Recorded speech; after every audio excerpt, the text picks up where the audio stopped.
देहमंदिर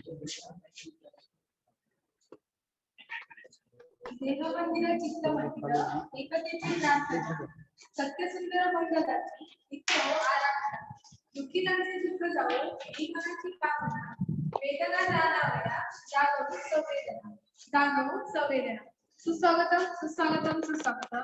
मी विजयलक्ष्मी विश्वनाथ दळवी महाविद्यालयाची विद्यार्थिनी अर्चना हिवाळकर प्रथम उपस्थित सर्व मान्यवरांचे आणि सर्वांचे मनपूर्वक स्वागत करते व आजच्या कार्यक्रमाला सुरुवात करते।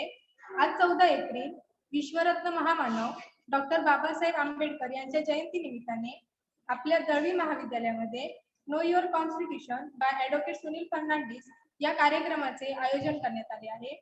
Advocate Sunil Fernandes sir advocate on record supreme court of India हे आपल्याला मार्गदर्शन करणार आहेत। मी आजच्या या कार्यक्रमात पुन्हा एकदा आपल्या सर्वांचे मनपूर्वक स्वागत करते। कार्यक्रमाची सुरुवात डॉक्टर बाबासाहेब आंबेडकर यांच्या प्रतिमेस पुष्पहार अर्पण करून होणार आहे। मी आजच्या कार्यक्रमात प्रमुख पाहुणे शरद यांना प्रतिमेला पुष्पहार अर्पण करण्याची विनंती करते। आपल्या सर्वांना माहित आहे की शरद वायंगणकर हे आपल्या गावचे सुपुत्र आहेत। त्यांनी अनेक सामाजिक चळवळींमध्ये भाग घेतला आहे। सामाजिक कार्यकर्ता अशी त्यांची ओळख आहे। त्यांच्या हस्ते डॉक्टर बाबासाहेब आंबेडकर यांच्या प्रतिमेस पुष्पहार अर्पण होत आहे। डॉक्टर बाबासाहेब आंबेडकर हे भारताच्या संविधानाचे शिल्पकार आहेत। त्यांनी आपल्याला मूलभूत अधिकार मिळवून दिले आहेत। त्यांच्या कार्याचा गौरव माझ्यासारख्या कामगारांनी काय करावा।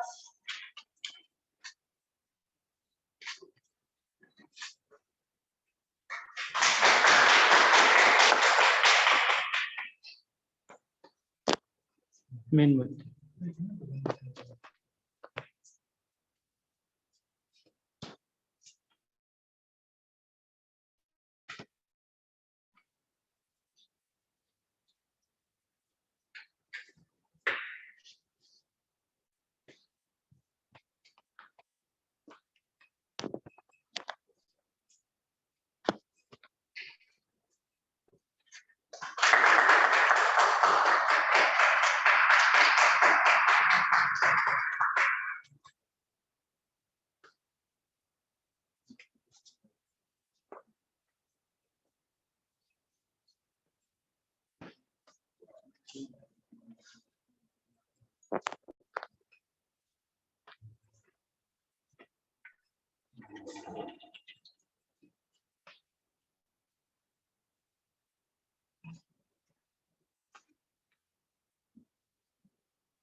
मी मान्यवरांना विनंती करते की त्यांनी स्थानापन्न व्हावे।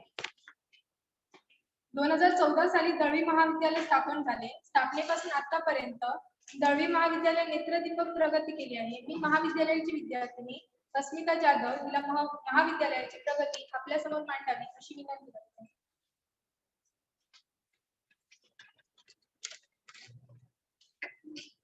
नमस्कार। मुंबई विद्यापीठाच्या विजयलक्ष्मी विश्वनाथ दळवी महाविद्यालयात मी अस्मिता जाधव आपणा सर्वांचे सर्वप्रथम मनापासून स्वागत करते। उच्च शिक्षण सुलभ करण्याच्या दृष्टिकोनातून मॉडेल कॉलेज सुरू केली गेली। असंच एक मॉडेल कॉलेज विजयलक्ष्मी विश्वनाथ दळवी महाविद्यालय सिंधुदुर्ग जिल्ह्यातील तळेरे गावात सुरू झालं। मला अतिशय अभिमान आहे की मी या महाविद्यालयाची विद्यार्थिनी आहे। हे महाविद्यालय सुरू होऊन अवघी 7 वर्ष झाली। या 7 वर्षात महाविद्यालयाने नेत्रदीपक प्रगती केली। महाविद्यालयाचे मानस मार्गनिर्देशक आदरणीय दळवी सरांचा असा संकल्प आहे की दरवर्षी एक नवीन कोर्स आपण महाविद्यालयात सुरू करावा। मागच्या 7 वर्षात 7 नवीन कोर्स सुरू झाले आहेत आणि 400 विद्यार्थी महाविद्यालयात शिक्षण घेत आहेत। महाविद्यालयाच्या दृष्टिकोनातून एक गौरवास्पद बाब म्हणजे महाविद्यालयात NSS, NCC, DLLE तिन्ही युनिट सुरू आहेत। आता महाविद्यालयाच्या दृष्टिकोनातून गौरवास्पद अशा काही क्षणांचा उल्लेख करू इच्छिते। हे क्षण बघितल्यानंतर आम्हा सर्वांचे मन गर्वाने भरून जाते। 2018 साली भारतातील वॉटरमॅन डॉक्टर राजेंद्र सिंग यांच्या उपस्थितीत ऍक्विफायर मॅनेजमेंट हे सेमिनार आयोजित करण्यात आलं। पाणी प्रश्नावर या सेमिनार मध्ये चर्चा करण्यात आली आणि वॉटर प्रोजेक्टचे नियोजन करण्यात आले. आदरणीय दळवी सर यांचं असं स्वप्न आहे की महाविद्यालयातील विद्यार्थ्यांना आंतरराष्ट्रीय दर्जाचे शिक्षण मिळावे. या प्रयत्नांचा एक भाग म्हणून दळवी सर यांनी ऑस्ट्रेलियाचे शिक्षण मंत्री आणि मुख्यमंत्री यांच्याबरोबर महाविद्यालयातील विद्यार्थ्यांशी आणि शिक्षकांशी भेट घडवून आणली होती. महाविद्यालयाने 7 वर्षात असं केलं जे कोणीच मिळवलं नसेल. असं जर म्हणायचं असेल तर मला आठवतं ते म्हणजे देशातील पहिली ऑनलाईन रिसर्च कॉन्फरन्स. मित्रांनो, बऱ्याच जणांना याबद्दल माहिती नसेल, पण खरंच ही एक गौरवास्पद बाब आहे. भारतातील पहिली ऑनलाईन रिसर्च कॉन्फरन्स आमच्या महाविद्यालयातील शिक्षकांनी आणि ही रिसर्च कॉन्फरन्स दिवसभर चालली. या रिसर्च कॉन्फरन्सची दखल महाराष्ट्र सरकारने आणि नाबार्ड यांनी घेतली होती. महाराष्ट्रातील शिक्षण मंत्री उदय सामंत यांनी या कॉन्फरन्सची विशेष दखल घेतली होती, कारण हा देशातला पहिलाच प्रयोग होता. महाविद्यालयामध्ये स्पर्धा परीक्षा केंद्र देखील सुरू आहे. कदाचित हे राज्यातील एकमेव महाविद्यालय असेल. या महाविद्यालयात मोफत स्पर्धा परीक्षा आणि मार्गदर्शन व्याख्यान होतात.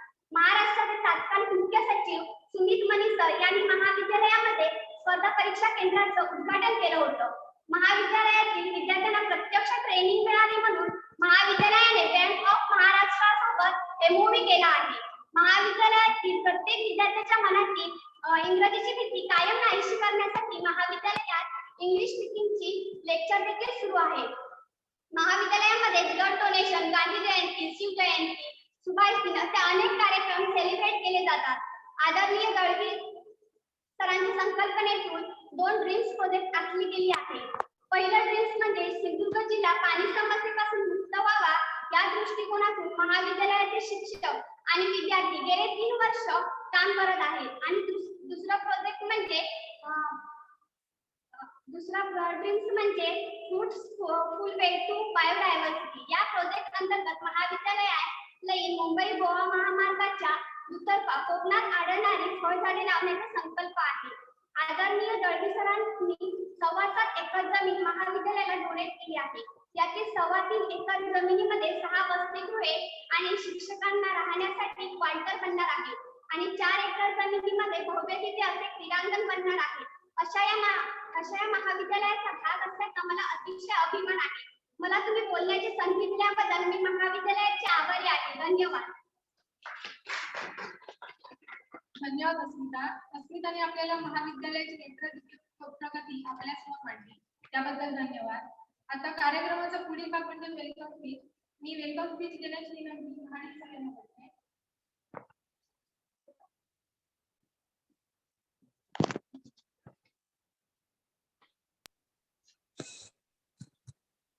धन्यवाद.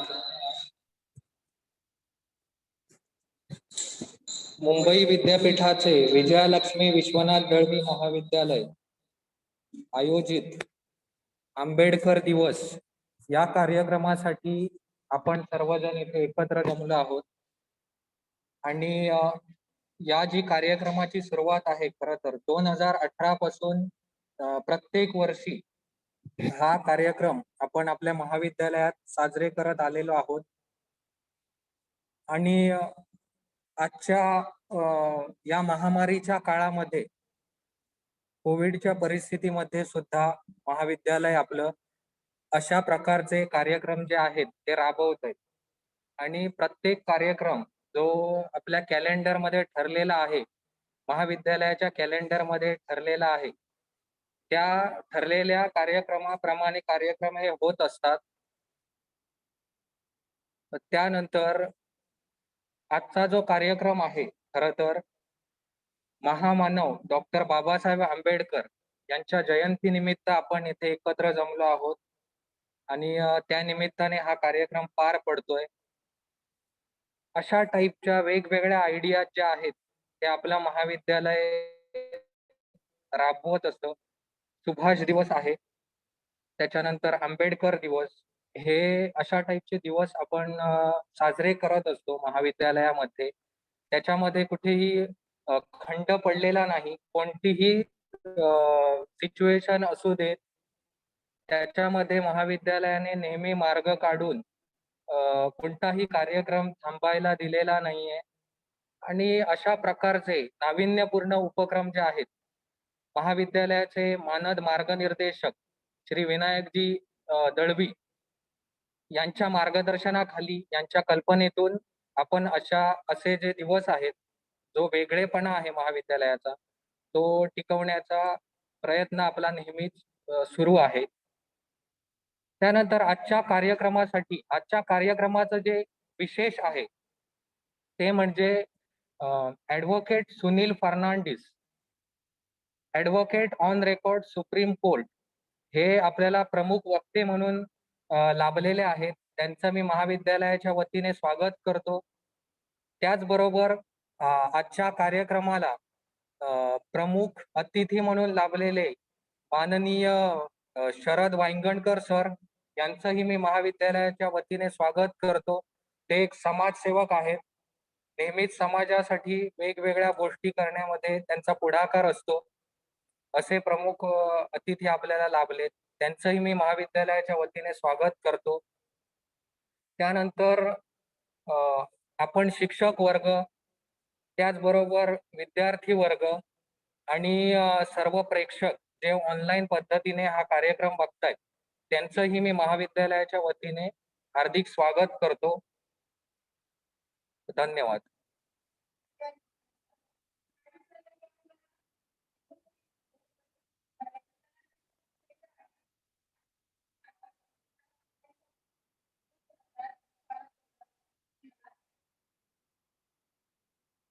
कार्यक्रमाचे प्रमुख पाहुणे शरद वांगणकर यांचे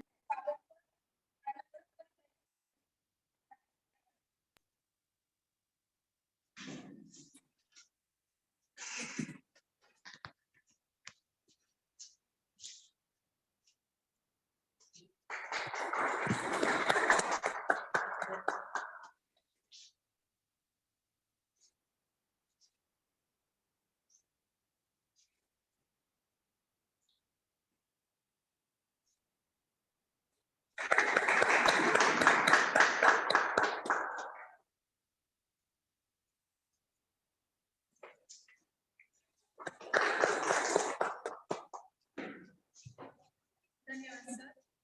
याच्या कार्यक्रमाचे प्रमुख पाहुणे शरद वांगणकर सर यांना त्यांचे मनोगत व्यक्त करण्याची विनंती करते. हा, चालेल. इथून कर.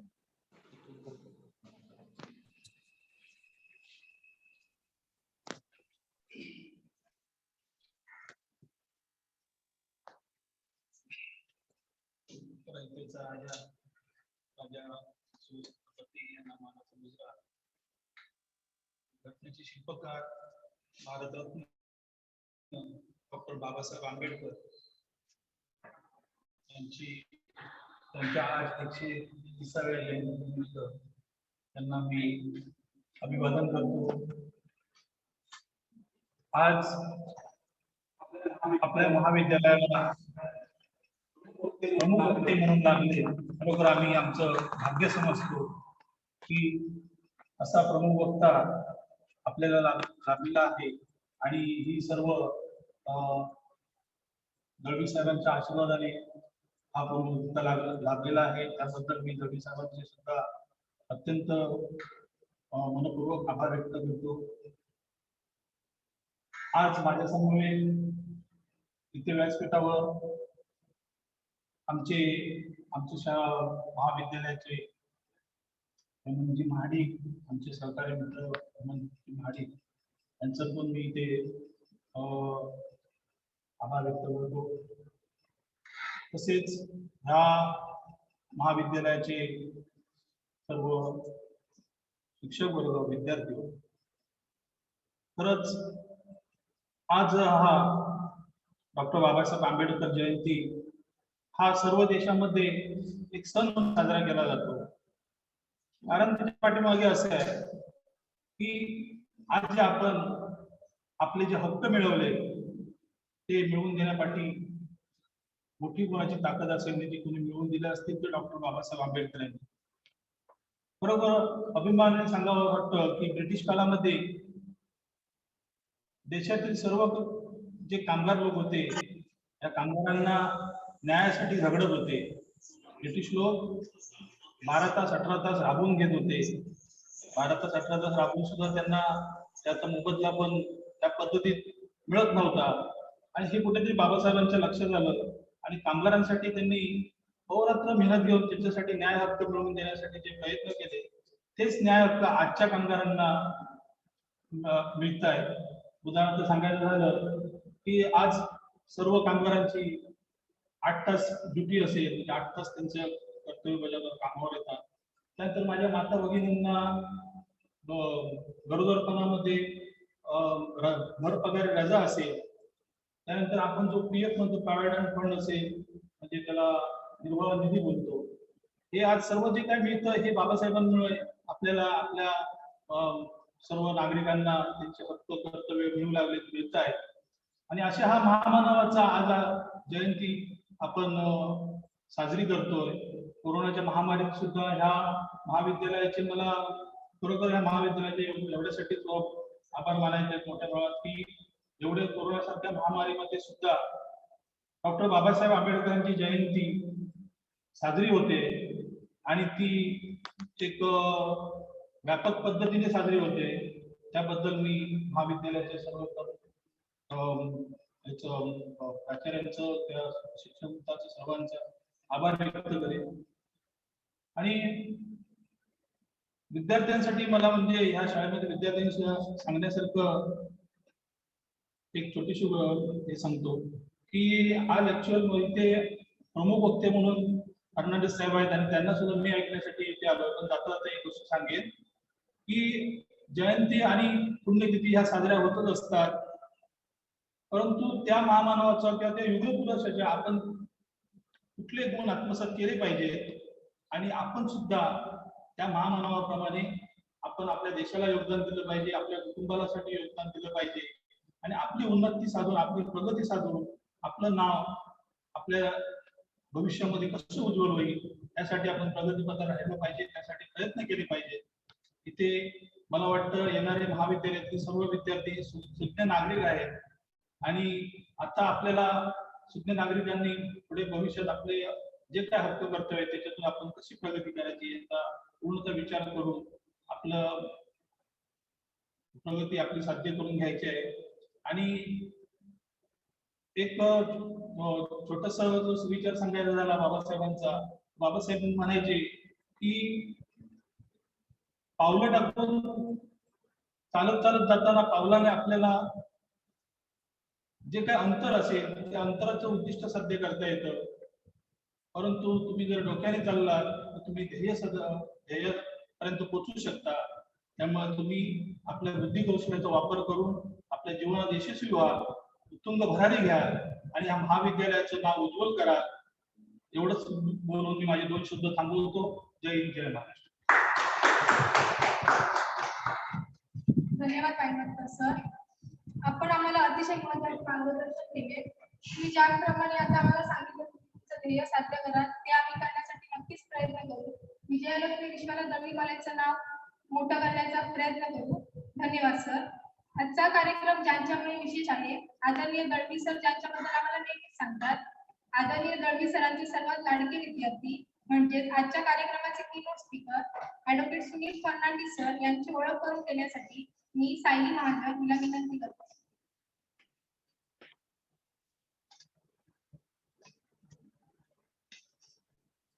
Good afternoon, all of you. I am Saili Majan from the Vijayalakshmi Vishwanath Dhalvi College. I am feeling very glad because I am here to introduce our today's program keynote speaker, Advocate Mr. Sunil Fernandes sir. Mr. Sunil Fernandes is an advocate on record practicing in the Supreme Court of India and the Delhi High Court. Early life and education. He was born and brought up in Bombay. He completed his graduation from Mitchell College in 1997. And was honored a gold medal for obtaining first rank in political science by the University of Mumbai. While in Mitchell College, he was honored as the best student and was also appointed as the General Secretary of Mitchell College Students Council and President of Student Council in University of Mumbai in 1996 to 1997. Career. He then shifted to Delhi and obtaining his third degree from Delhi University in the year 2003. He went on to qualify as an advocate on record in the year 2009. He has served as an additional advocate general for the state of Madhya Pradesh in the Supreme Court of India. Before being appointed as an AG for Madhya Pradesh, he was designated as standing counsel for the state of Jammu and Kashmir in the Supreme Court of India for tenures May 2010 till September 2013 and September 2015 till February 2017 for all civil, criminal, and constitutional cases concerning Jammu and Kashmir. He is also the standing counsel for BSES in the Delhi High Court and Supreme Court, Delhi's largest electricity distribution company. Since May 2009, he has conducted more than 3,000 cases since 2006, out of which around 250 are reportable judgment. Some of the landmark constitution range cases in which Mr. Fernandez was involved in, one striking down the validity of Section 377 of Indian Penal Code LGBTQI case. 2. Section 497 of the Indian Penal Code adult case. 3. Entry of woman in Sabrimala Temple for application of transfer cases under CRPC and CPC to the state of Jammu and Kashmir. 5. He was also appointed as an amicus curiae by the Honorable Supreme Court in the landmark decision based on illegal arrest of woman Rini Johar versus State of Jammu, Madhya Pradesh 2016 11 SCC major election cases. Sunil Fernandez was the advocate on record in major election or anti-defection law matters before the Supreme Court of India, such as one Karnataka election case in 2018, Srimanta Balasaheb Patil versus Honorable Speaker, Karnataka Legislative Assembly. 2. Maharashtra political crisis in 2019 or Mahavikas Aghadi election case, Shiv Sena versus Union of India. 3. Madhya Pradesh political crisis in 2020, Shivraj Singh Chauhan versus Honorable Speaker, Madhya Pradesh Legislative Assembly. 4. Rajasthan political crisis in 2021, Prithviraj Meena versus Honorable Speaker, Rajasthan Legislative Assembly. Sir, तुम्ही तुमचा बहुमूल्य वेळ आम्हाला देता हा आमच्यासाठी आनंदाचा क्षण आहे. महाविद्यालयाचे मानक मार्गनिर्देशक आदरणीय दळवी सर, सर्व शिक्षकांना आणि आम्हा विद्यार्थ्यांना फर्नांडिस सर तुमच्याबद्दल सांगत असतात. तुम्ही आदरणीय दळवी सरांचे लाडके विद्यार्थी आहात. फर्नांडिस सर, तुम्ही विद्यार्थी दशेत असताना आदरणीय दळवी सर यांनी तुम्हाला लंबी रेस का घोडा असं म्हटलं होतं आणि सर तुमच्या कर्तृत्वाने तुम्ही खूप मोठी शर्यत जिंकली आहे. फर्नांडिस सर, आदरणीय दळवी सरांनी आमच्यावर देखील असाच विश्वास दाखवला आहे. फर्नांडिस सर, आपके आने से हमारी लंबी रेस का यह सफर तेजी से होगा. सर, मैं ज्यादा वक्त नहीं लूंगी, हम आपको सुनना चाहते हैं. Thank you sir.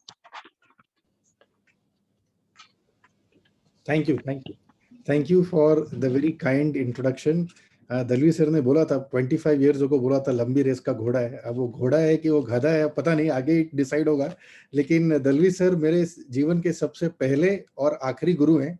ये जितना भी लंबा इंट्रोडक्शन इंट्रोडक्शन मेरे बारे में दिया गया है उसका 100% क्रेडिट जाता है दलवी सर को.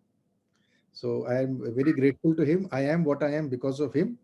And I am very happy to give this speech because जब हम लोग कॉलेज में थे 1990s में, तो दलवी सर का सपना था कि कनकौली में to have a college established, and it gives me great deal of happiness कि जो सपना दलवी सर ने इतने पहले सोचा था वो सपना अभी साकार हो गया है. आप लोग उस कॉलेज के स्टूडेंट्स हो, and I'm sure that you all will attain greater glory and do your college, your family and your friends proud. So your friends, आता मी हिंदी आणि इंग्लिश मध्ये बोलणार आहे. I hope that's okay with you all. And I'll try to keep it very simple. आजचा topic आहे know your constitution. And हम सब लोगों को कॉन्स्टिट्यूशन के बारे में पता तो है कि भाई इंडिया में कॉन्स्टिट्यूशन है, लेकिन क्या एग्जैक्टली कॉन्स्टिट्यूशन है इसके बारे में बहुत कम लोग जानते हैं. तो मेरा यह पर्पस अभी नहीं है कि आप लोगों को कॉन्स्टिट्यूशन, ये कोई लेक्चर नहीं है, कोई क्लास नहीं चल रहा है, तो मैं आपको सेक्शन और आर्टिकल नहीं बोलने वाला हूं. मैं आपको कॉन्स्टिट्यूशन बेसिकली क्या है ये आपको समझना चाहिए, और हर एक स्टूडेंट को और हर एक नागरिक को कॉन्स्टिट्यूशन क्या है ये समझना चाहिए. वो भले ही आर्ट्स का हो, साइंस का हो, कॉमर्स का हो, इंजीनियरिंग का हो, मेडिकल का हो, किसी भी फील्ड का हो. कॉन्स्टिट्यूशन क्या है इसका बेसिक आइडिया सबको होना चाहिए। तो अगर एक सिंपल शब्द में बोला जाए, कॉन्स्टिट्यूशन है इंडिया का नंबर 1 लॉ है, नंबर 1 कानून है। मतलब वो हम कॉन्स्टिट्यूशन हमारे लिए गंगोत्री है, जैसे गंगा निकलती है वैसे ही कॉन्स्टिट्यूशन वो लॉ है जिससे बाकी सारा लॉ निकलता है। अब जैसे एक सिंपल एग्जांपल कैसे दें, आप लोग अभी विजय लक्ष्मी दलवी कॉलेज के स्टूडेंट्स हैं। अब ये कॉलेज किसने एस्टेब्लिश किया? यूनिवर्सिटी ऑफ मुंबई ने। यूनिवर्सिटी ऑफ मुंबई ने कैसे एस्टेब्लिश किया? क्योंकि there is a law which enables the University of Mumbai to establish a college. That law is the Maharashtra Universities Act. So Maharashtra universities act के अंदर विजय Lakshmi Dalvi college establish हुआ। अब Maharashtra university act क्या, वो जो पावर है महाराष्ट्र सरकार को या महाराष्ट्र असेंबली को ये लॉ बनाने का, ये पावर दिया गया उसको कॉन्स्टिट्यूशन से। सो हम लोग रियलाइज नहीं करते, लेकिन हम लोग के लाइफ में जो भी हम लोग करते हैं in the usual course of our the interface with law, each and everything का जो सोर्स कोड है, जो ओरिजिनल पावर है, वो है कॉन्स्टिट्यूशन। फॉर एग्जाम्पल, अगर if you are any civil case में आप लोग करते हैं, कोई क्रिमिनल केस में करते हैं, तो सिविल केस के जैसे एक प्रॉपर्टी है, प्रॉपर्टी का पार्टीशन करना है ना। प्रॉपर्टी का पार्टीशन करने के लिए एक लॉ है कि भाई ऐसा प्रॉपर्टी का पार्टीशन होना चाहिए, लेकिन उस लॉ का जो अब फाउंडेशन है, जो बेसिस है, वो कॉन्स्टिट्यूशन ऑफ इंडिया है। मान लो कोई क्रिमिनल केस है, कोई चोरी करता है, कोई पकड़ा गया चोरी करते हुए, एंड पुलिस उसके ऊपर केस करता है, तो पुलिस केस करेगा चोरी का अंडर इंडियन पिनल कोड। लेकिन इंडियन पिनल कोड का भी जो सोर्स है वो है कॉन्स्टिट्यूशन ऑफ इंडिया। तो सारा चीज, जितना भी लॉ आपके लाइफ में है, जितने भी लीगल सिस्टम से आप ऑपरेट करते हो, आप पैन कार्ड बनाते हैं, आधार कार्ड बनाते हैं, आपका वोटर्स आईडी कार्ड बनता है, इलेक्शन होता है, हर चीज के लिए अलग अलग कानून होते हैं। लेकिन वो कानून का जो सबसे सोर्स है, जहां से ये सब कानून फ्लो होते हैं, वो है कॉन्स्टिट्यूशन ऑफ इंडिया। तो ये आप लोगों को जानना बहुत जरूरी है। इसलिए मैंने बोला कि आप आर्ट्स, ऐसा नहीं कि कॉन्स्टिट्यूशन का सब्जेक्ट है तो सिर्फ आर्ट्स वाले समझेंगे, और आर्ट्स वाले में भी जिसने पॉलिटिकल साइंस लिया वही समझेंगे, नहीं। कॉन्स्टिट्यूशन ऐसा सब्जेक्ट है जिसमें आर्ट्स वाले हो, पॉलिटिकल साइंस वाले हो, इकोनॉमिक्स, सोशियोलॉजी या कॉमर्स, या आप science, physics, bio, architect, engineers, doctors, everybody should know. क्योंकि आपके फील्ड में कुछ ना कुछ कॉन्स्टिट्यूशन का असर होता ही होता है, जो भले आप लोग अभी रियलाइज नहीं करेंगे, आगे जाके आप लोग को पता होगा। And has proud Indians, every Indian should know of its constitution. दूसरा एक चीज बहुत जरूरी है आप लोगों को समझने के लिए कि एक कॉन्स्टिट्यूशन जो बनता है वो केवल एक आजाद देश में बन सकता है। जब इंडिया 150 साल तक ब्रिटिश के अंडर था, when Britishers ruled India for more than 150 to 175 years, India did not have a constitution. Why? क्योंकि हम लोग एक आजाद देश नहीं थे, we were not a free nation. तो जब हम लोग 1947 में आजाद हुए, और आजाद होने का सबसे पहला काम जो इस देश ने किया वो है कॉन्स्टिट्यूशन बनाने का काम किया। और कॉन्स्टिट्यूशन बनाने में अप्रोक्सीमेटली 3 साल लग गए हम लोगों को। फ्रॉम 1946, जब आजादी के जस्ट पहले कॉन्स्टिट्यूशन बनाने का काम शुरू हुआ, वो दिसंबर 1946 में, वो काम खत्म हुआ नवंबर 1949 में, और अप्रोक्सीमेटली 3 साल। और फिर जनवरी 26, 1950 को हमारा कॉन्स्टिट्यूशन ऑफिशियली फोर्स में आया। इसलिए हम लोग 26 जनवरी 1950 ला हमें republic day we celebrate. So this is the reason why we celebrate republic day, because our constitution came into India, got independent in 47, but the constitution of India came into force on 26th of January 1950, and उस दिन से हम लोग full fledged, पूरे तरीके से हम लोग एक आजाद देश, एक इंडिपेंडेंट कंट्री, एक सॉवरेन कंट्री के बेसिस पे हम लोग का एक आइडेंटिटी एस्टैब्लिश हुआ। तो ये कॉन्स्टिट्यूशन बहुत जरूरी है, क्योंकि हम लोग कहते हैं कि हम लोग गर्व से कहते हैं कि हम लोग भारतीय हैं, वी आर प्राउड इंडियंस।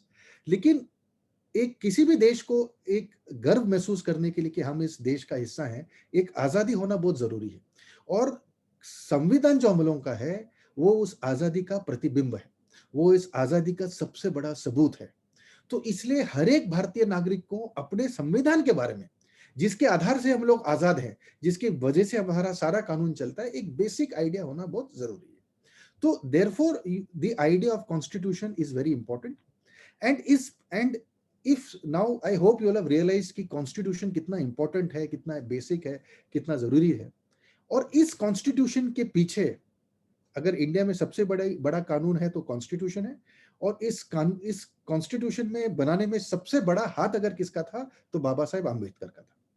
तो इसीलिए आज का जो टॉपिक है know your constitution on Ambedkar दिवस क्यों रेलेवेंट है, क्योंकि जो बाबा साहेब आम्बेडकर ने हमारे आज के लाइफ एक्सपेक्टेंसी के स्टैंडर्ड से उनका स्वर्गवास बहुत जल्दी हुआ, वो barely he was in his mid 60s, 65 64 के थे, लेकिन इतने कम और इतने मुश्किल उनका बैकग्राउंड रहा है, उसके बावजूद भी इतने कम समय में उन्होंने बहुत सारे अचीवमेंट्स किए। लेकिन उनका नंबर 1 अचीवमेंट जो है वो है कॉन्स्टिट्यूशन ऑफ इंडिया। और ये कॉन्स्टिट्यूशन ऑफ इंडिया केवल शेड्यूल कास्ट के लिए, केवल दलित कम्युनिटी के लिए, केवल किसी एक स्पेसिफिक एक विशेष प्रांत के लिए या एक जाति के लिए नहीं है, ये पूरे देश के लिए। तो जिस कम्युनिटी से वो आते हैं, उन्होंने जो संविधान बनाया, वो संविधान का भेंट उन्होंने पूरे देश को दिया, सभी जातियों को दिया, सभी प्रांतों को दिया। And he is from our home state, he is from Maharashtra. So this is the matter of great pride, for every Indian and also for every Maharashtrian, that the constitution of our country, under which everybody functions every day, is the biggest contribution in that constitution was by Baba Sahib Ambedkar, somebody from our own home state. So and therefore this is where Ambedkar's philosophy is very important, because when he was born, and even today also, unfortunately, the Dalit communities have great deal of difficulties getting access to education, to employment and to growth. अब उनका जन्म हुआ 1891 में, मतलब 14th अप्रैल आज ही के दिन में 1891 में, मतलब अप्रोक्सीमेटली 130-40 years ago। तो सोचो उस टाइम पे कितना मुश्किल होता होगा, और अगर आज मुश्किल है, अभी भी है, तो 130-40 साल पहले तो और भी कितना ज्यादा मुश्किल हो रहा होगा। एंड उनके फैमिली भी ऐसा कोई वेल टू डू नहीं था, बहुत ही एवरेज फैमिली के थे। उनके 14 उनके भाई बहन थे, फादर उनके आर्मी कैंटोनमेंट में काम करते थे।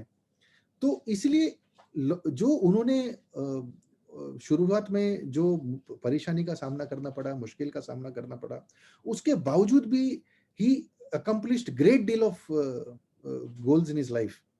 बॉम्बे यूनिवर्सिटी से वो ग्रेजुएट हुए, and Elphinstone college Bombay university से, एंड वहां से फिर उसके बाद वो यूएसए गए, वो लंदन गए, वहां से उन्होंने पोस्ट ग्रेजुएशन किया, डॉक्टरेट किया, डबल डॉक्टरेट किया, डबल पीएचडी हुए, पॉलिटिकल साइंस में, इकोनॉमिक्स में, लॉ में, उन्होंने बहुत ही अलग अलग फील्ड में उन्होंने, हम लोग तो केवल एक फील्ड में we try to do something, वो तो मल्टीपल फील्ड्स में उन्होंने ग्रेट डील ऑफ एक्सीलेंस हासिल की।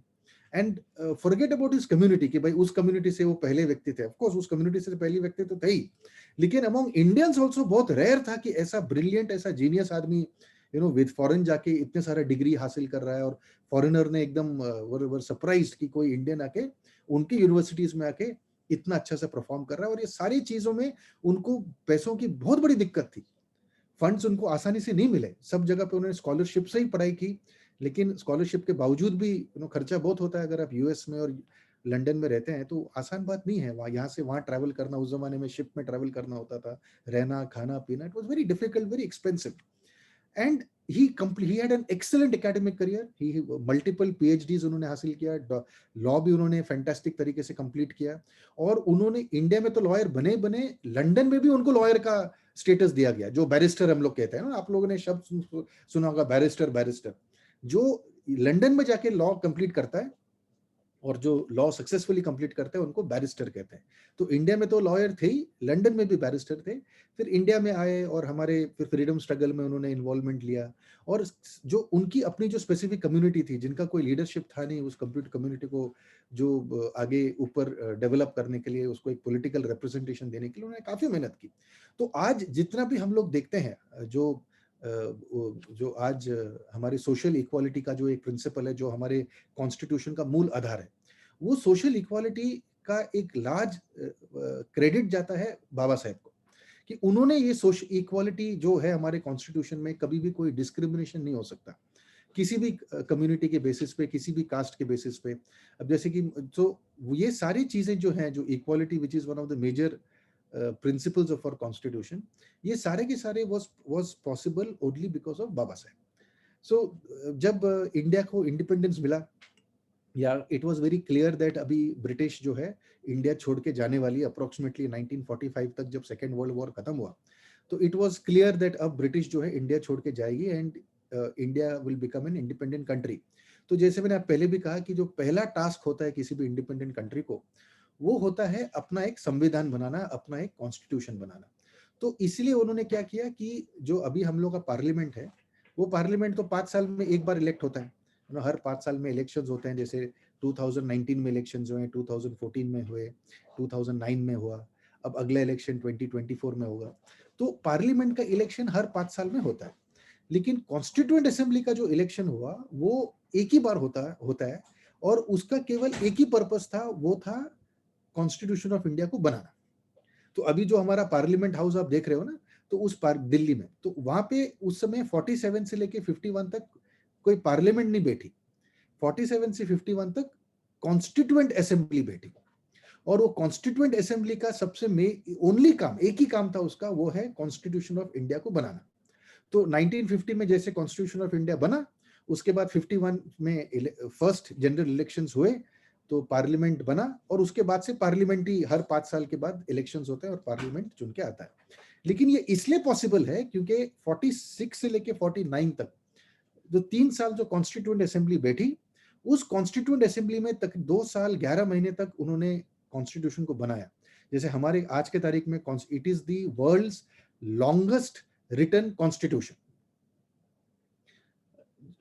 हर एक कंट्री के पास कॉन्स्टिट्यूशन होना है ये जरूरी नहीं है।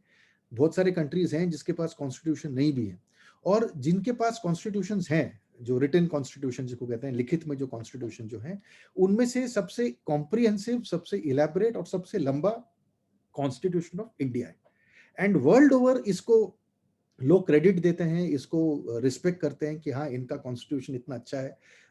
हमारा कॉन्स्टिट्यूशन कई सारे कंट्रीज में अब उनके अपने कॉन्स्टिट्यूशन बनाने के टाइम पे उसको देखा जाता है, उसको फॉलो किया जाता है, उससे लोग इंस्पिरेशन लेते हैं।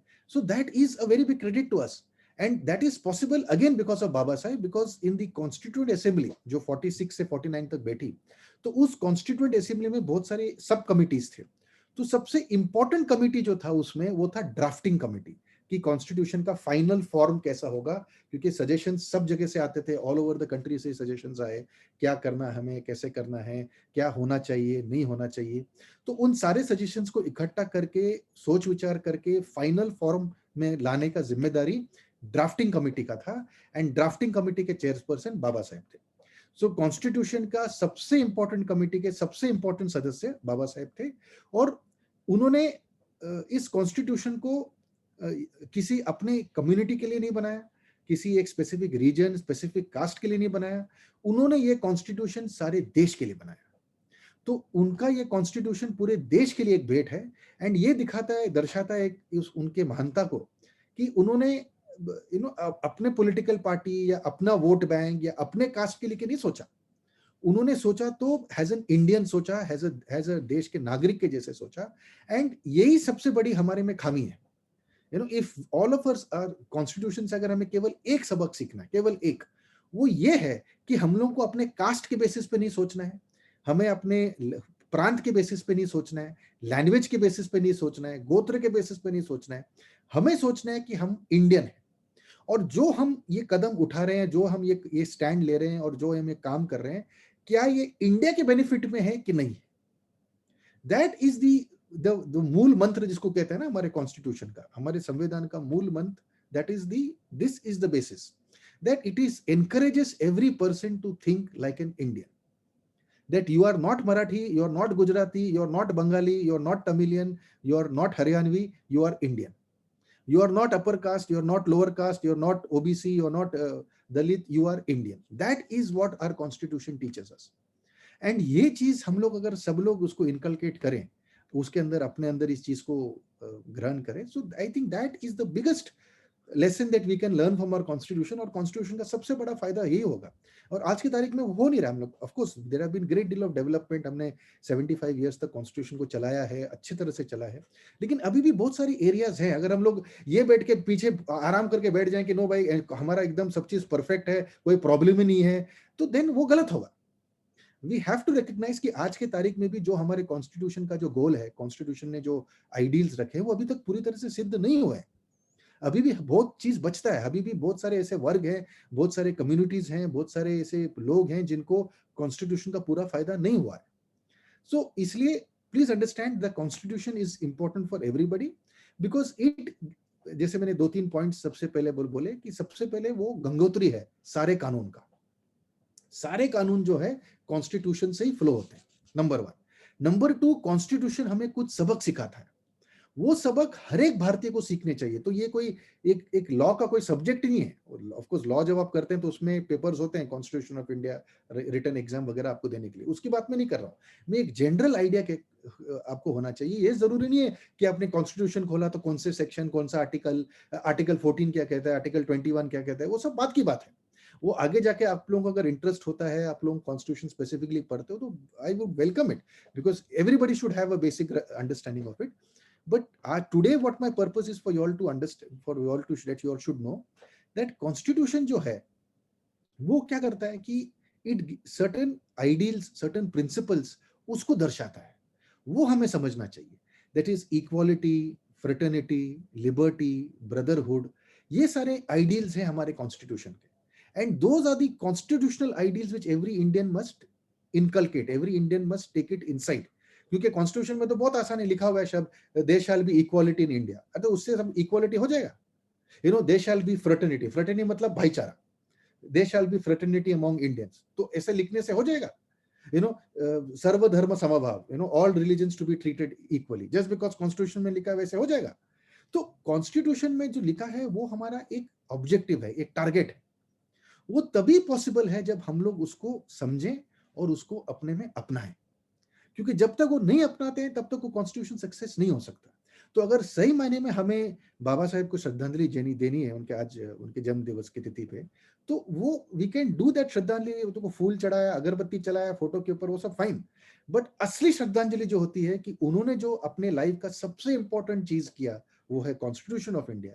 उस कॉन्स्टिट्यूशन ऑफ इंडिया में जो उन्होंने हमारे देशवासियों को उस जमाने के लिए भी, आज की पीढ़ी के लिए और कई सामने आने वाली पीढ़ियों के लिए जो एक मार्गदर्शन उन्होंने दिया है कि ऐसा आप लोगों को रहना है एज इंडियंस, वो चीज हमें इनकलकेट करनी है, वो चीज हमें अपनाना है, वो चीज हमें अपने अंदर ग्रहण करना है। और जब वो करेंगे तब वो असली क्रेडिट, असली कॉम्प्लीमेंट जाता है बाबा साहेब को कि हाँ उन्होंने जो किया that was really noteworthy, that is very important.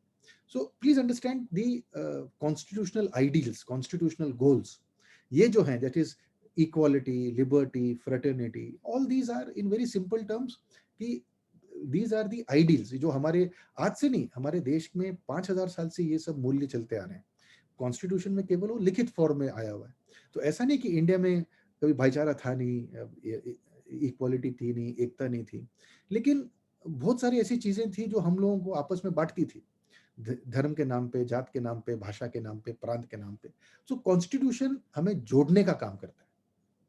सो इसलिए हमें कॉन्स्टिट्यूशन को सबसे बड़ा जो हमारा लाइफ में जो रोल है वो ये रोल है कि कश्मीर से कन्याकुमारी और गुवाहाटी से लेके गांधीनगर तक सब लोगों को एक ही कॉन्स्टिट्यूशन है, एक ही संविधान है, और उस कॉन्स्टिट्यूशन के जो बाकी सेक्शंस हैं क्या है क्या नहीं, वो तो बात की बात है, लेकिन ये जो बेसिक मूल्य है इस कॉन्स्टिट्यूशन का, ये आप जाने, ये आप समझें, एंड ये जब आप अपने में इनकलकेट करेंगे, एंड कल जब आप when you all pass out from this college, when you all start working in whatever capacity, limit in small capacity or big capacity, but when you start working like ideal Indians, because the ultimate goal of the constitution is to create ideal India and ideal Indians.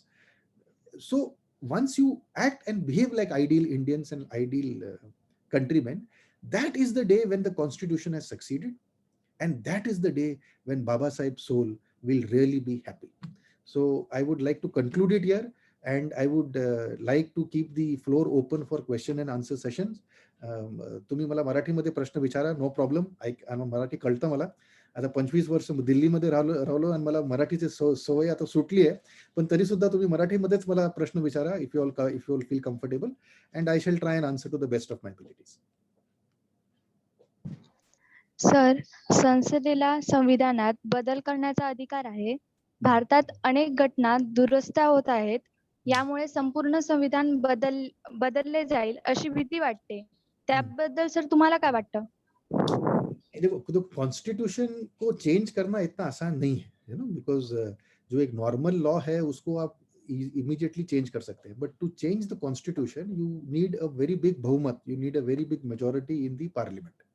So therefore and plus even if you change the constitution तो वो final नहीं है, फिर उसको challenge कर सकते हैं आप सुप्रीम कोर्ट में और हाई कोर्ट में. फिर सुप्रीम कोर्ट और हाई कोर्ट क्या करेगी, वो देखेगी कि ये जो चेंज किया है कॉन्स्टिट्यूशन में, ये कॉन्स्टिट्यूशन के फायदे में चेंज किया है कि ये कॉन्स्टिट्यूशन को नष्ट कर रहा है, ये कॉन्स्टिट्यूशन को डिस्ट्रॉय कर रहा है. तो अगर कोई चेंज कॉन्स्टिट्यूशन को डिस्ट्रॉय कर रहा है तो सुप्रीम कोर्ट उस चीज को एक्सेप्ट नहीं करेगी, उसको स्ट्राइक डाउन करेगी. फिर वो लॉ जो कॉन्स्टिट्यूशनल चेंज है वो सेट असाइड हो जाएगा, वो समाप्त हो जाएगा, वो चलेगा नहीं. मैं आपको एग्जांपल देता हूं जो आपको डर है. मान लो कल पार्लियामेंट एक लॉ बनाती है कि जिसने सबसे ज्यादा पैसा दिया उसी का एडमिशन होगा कॉलेज में. मतलब कोई एंट्रेंस टेस्ट नहीं, कोई मार्क्स का कोई देखना नहीं. हर एक कॉलेज में एक ऑक्शन सिस्टम चलेगा, बोली सिस्टम चलेगा कि जो सबसे ज्यादा पैसा दिया वो घुस गया कॉलेज में. तो सबसे ज्यादा पैसा देने वाले लोग मेडिकल में जाएंगे, सबसे ज्यादा पैसा देने वाले लोग आईआईटी जाएंगे, जिसके पास पैसा नहीं है वो अपना घर बैठो. मान लो ऐसा लॉ आया कॉन्स्टिट्यूशन को चेंज करके, तो वो लॉ चैलेंज हो सकता है पार्लियामेंट, सुप्रीम कोर्ट में मोस्टली, और कभी हाई कोर्ट में भी. और सुप्रीम कोर्ट उसको उस लॉ को डिस्ट्रॉय कर सकता है, सेट असाइड कर सकता है, ये कहते हुए कि सॉरी, आप ऐसा लॉ नहीं ला सकते जिससे जो इक्वालिटी का जो प्रिंसिपल है, जो हमारे कॉन्स्टिट्यूशन में मैंने आपको बोला ना 3-4 मेन गोल्स हैं, मेन आइडियल्स हैं, उसमें से सबसे मेन है इक्वालिटी. तो इक्वालिटी के इस प्रिंसिपल के विपरीत है, उसके अगेंस्ट है, इसलिए ये वाला लॉ स्ट्राइक डाउन हो जाएगा. तो आपका जो चिंता है कि भाई कॉन्स्टिट्यूशन में ऐसे चेंजेस आएंगे जिससे हमारा कॉन्स्टिट्यूशन जो ओरिजिनल संविधान है वही नष्ट हो जाएगा, वो इतना आसान नहीं है. अभी भी कोर्ट्स हैं, अभी भी, और अल्टीमेटली हम लोग हैं, वी आर द पीपल. हमें इसलिए मैंने बोला कि कॉन्स्टिट्यूशन को समझिए और एकदम सतर्क रहिए. तो बिकॉज आप लोग अगर केयरफुल रहेंगे, only then no government will be able to take this risk. You see, if people, हम लोग ही अगर ध्यान नहीं देंगे और हम लोग भी अगर अपने सरकार को जो चाहिए वो करने को देंगे, तब सरकार ऐसे ही करेगा, कुछ भी करेगा. तो हमें चौकन्ना अल्टीमेटली रहना है, सब चीज कोर्ट पे या सब चीज पार्लियामेंट पे नहीं रखना है. If we people are very clear on this, अगर हम लोग इक्वालिटी को और एक नैरो ग्राउंड्स में एक दूसरे को आपस में हम लोग न लड़े और न अपने आप को बांटे, that is the biggest guarantee to ensure that the parliament does not do any mischief. Okay, thank you sir.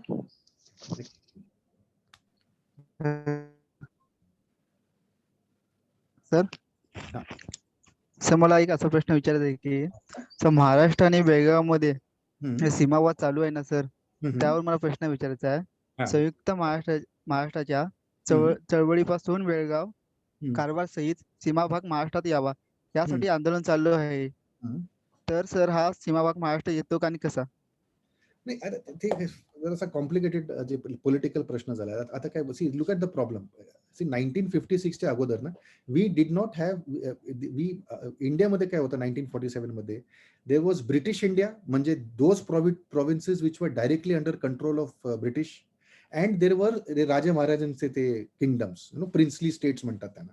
तो हे these were the only 2 types of units in British India. For example Bombay presidency. आता Bombay presidency was directly under the control of the British, आणि Bombay presidency मध्ये present day half of Maharashtra, Gujarat आणि सुद्धा कराची सुद्धा, मतलब imagine even some parts of Pakistan also was a part of Bombay presidency. तो ते old law graduates, म्हणजे ते फॉर एक्झाम्पल लालकृष्ण अडवाणी साहेब, त्यांनी मग जे लॉ केलं, त्यांचं त्यांनी कॉलेज केलं, त्यांचं degree is from Bombay university, but होते ते कराचीमध्ये. तेव्हा Karachi was a part of India, but the United India, तेव्हा पाकिस्तान नव्हतं. So you must understand that when India became independent in 1947, तर ये असं ते आता प्रेझेंट डे मॅप मध्ये ना, लिंग्विस्टिक रिऑर्गनायझेशन ऑफ स्टेट, मतलब भाषाच्या बेसिस मध्ये यू हॅव डिफरंट स्टेट्स, ते नव्हतं इन 1947. we only had British India and we had various princely states. म्हणजे महाराष्ट्राचा एक हिस्सा निजामच्या राज्यामध्ये होता, निजाम ऑफ हैदराबाद. तो मग 1950s मध्ये एक they started and movement that the country must be, all the provinces must be redrawn on the basis of language. So therefore आता ते म्हणजे म्हणतात त्यांना एक स्टेट रिऑर्गनायझेशन कमिशन आलं 1955 मध्ये, and entire India was redrawn, the map was redrawn on the basis of language. So that is called linguistic reorganization of India, based on language. तो मधले प्रेझेंट 1956 मध्ये प्रेझेंट डे महाराष्ट्र आलं, महाराष्ट्र आणि Gujarat separate झालं, Gujarat was established on basis of Gujarati, Maharashtra was established on basis of Marathi, Andhra Pradesh was established on basis of Telugu, Tamil Nadu established on basis of Tamil, Kerala on basis of Malayalam. असं करता करता we had various states.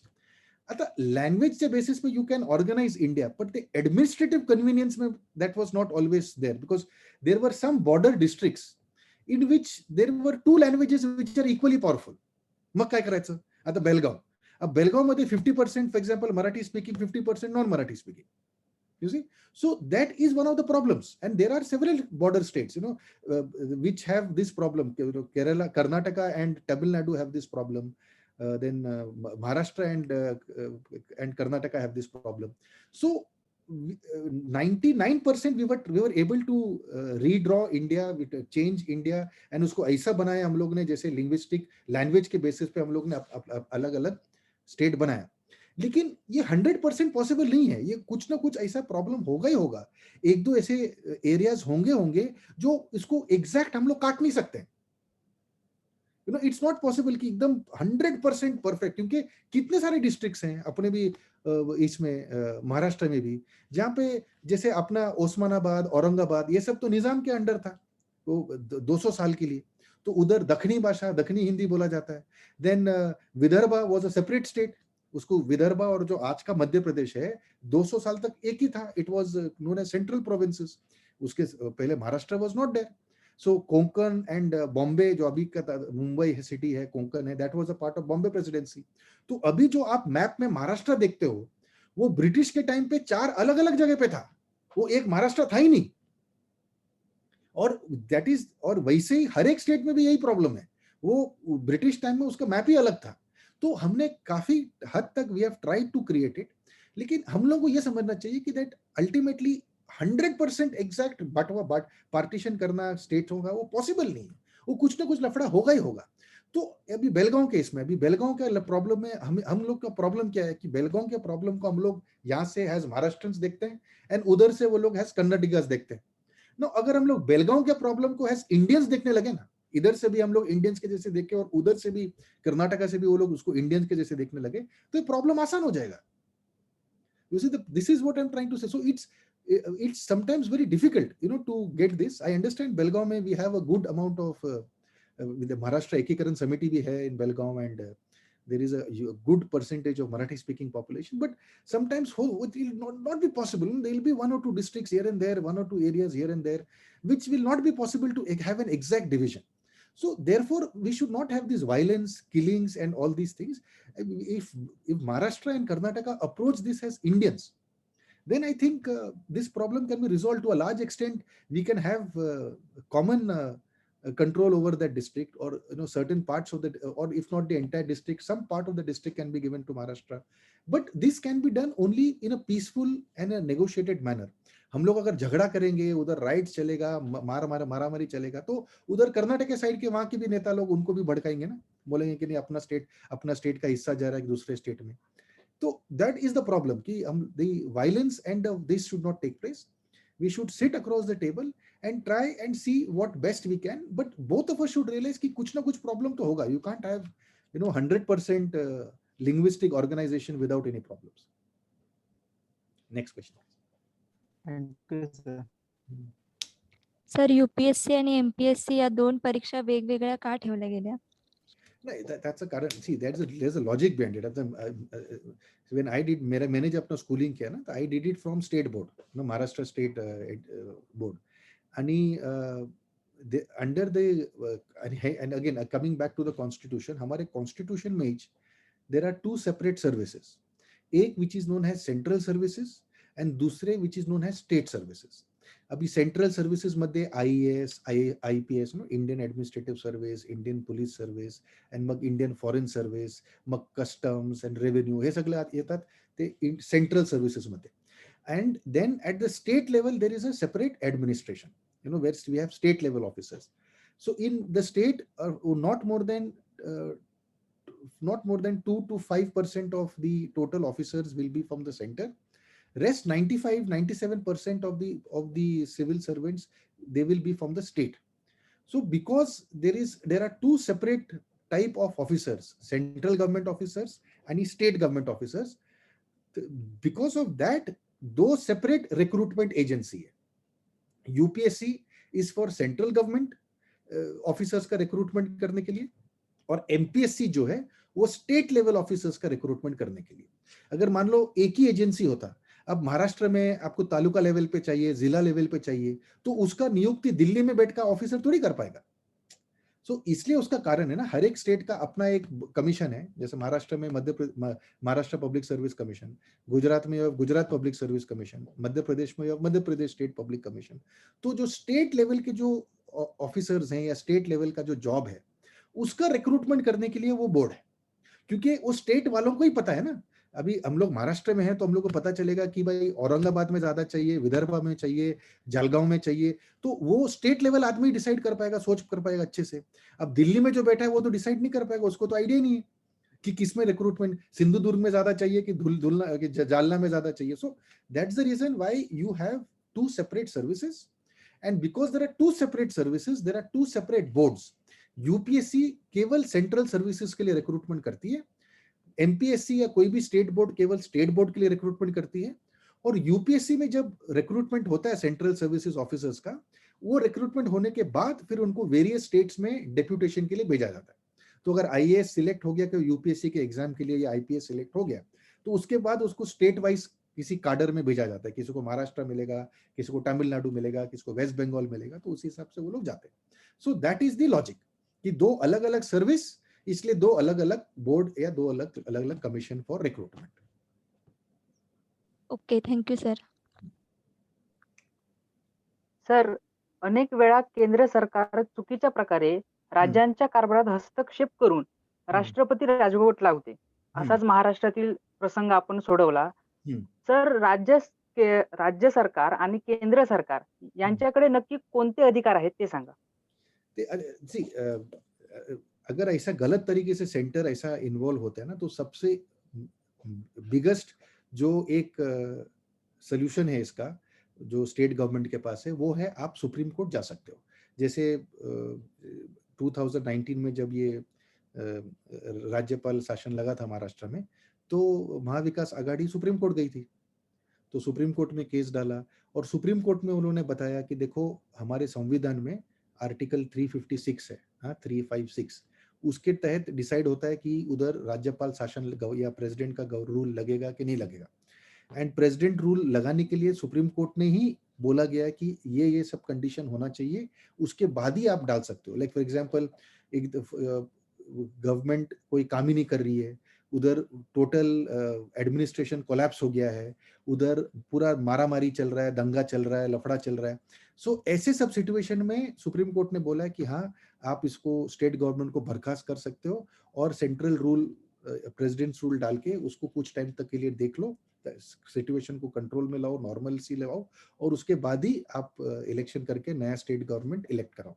लेकिन unfortunately क्या हुआ है कि आजाद, हर एक जो भी गवर्नमेंट पार्टी आती है सेंटर पे, ऐसा नहीं कि किसी एक पार्टी का है, हर एक पार्टी का ये लफड़ा है. जो भी पार्टी आती है सेंटर में, वो ऑपोजिशन वाली जो पार्टी होती है स्टेट गवर्नमेंट को, उसको कुछ ना कुछ बहाने से डिसमिस करने के चक्कर में रहती है. तो ये कोई ग्राउंड नहीं होता ऐसा, ये कि जैसे सेंटर में किसका पार्टी, सेंटर में मान लो कांग्रेस का पार्टी है और महाराष्ट्र में मान लो बीजेपी का सरकार है, तो जस्ट बिकॉज आप लोग दो अलग अलग सरकार से पार्टी से बिलोंग करते हैं, इसका मतलब नहीं कि कांग्रेस के पास ये अधिकार है कि इस महाराष्ट्र बीजेपी सरकार को डिसमिस कर दे. तो अलग पॉलिटिकल पार्टी होना कोई कारण नहीं है डिसमिसल का. वो under our constitution article 356, it is breakdown of law and order. it is total breakdown of administration, only then can the state government be dismissed. And आजादी से लेके अब तक more than 100 times ये power इस्तेमाल किया गया है, and 90% से ऊपर ये power गलत तरीके से इस्तेमाल किया है. बट उसका सुप्रीम कोर्ट ने ओवर 1994 में एक बहुत बड़ा जजमेंट दिया, 2006 में भी एक बहुत बड़ा जजमेंट दिया. 2006 में I was involve in that case. 1994 में कर्नाटका के केस में उन्होंने जजमेंट दिया सुप्रीम कोर्ट ने, और 2006 में बिहार के केस में उन्होंने जजमेंट दिया, इन विच उन्होंने एक सर्टेन रूल्स ले डाउन किए कि कभी भी सेंटर को, कोई भी स्टेट गवर्नमेंट को डिसमिस करने से बजाय, कोई हस्तक्षेप करने के पहले ये सारे पॉइंट्स होने चाहिए, तभी डिसमिस कर सकते हैं. और उसके अगेंस्ट अगर डिसमिस किया तो आप आओ सुप्रीम कोर्ट या आओ हाई कोर्ट, एंड वो सेंट्रल गवर्नमेंट का जो डिसमिसल ऑर्डर उसको वो लोग सेटिसाइड करके वापस स्टेट गवर्नमेंट को नियुक्त कर सकते हैं. Next question please. Thank you sir. तर इंदिरा गांधींनी जेव्हा आणीबाणी लावली होती तेव्हा सुप्रीम कोर्टने हस्तक्षेप केला नव्हता. सध्या मात्र सुप्रीम कोर्टने अनेक गोष्टी हस्तक्षेप करताना आपल्याला दिसते. तर त्याबद्दल नक्की काय तरतुदी आहे? जरा पुन्हा बोला, आय कुडंट हिअर. काय म्हणतात तुम्ही?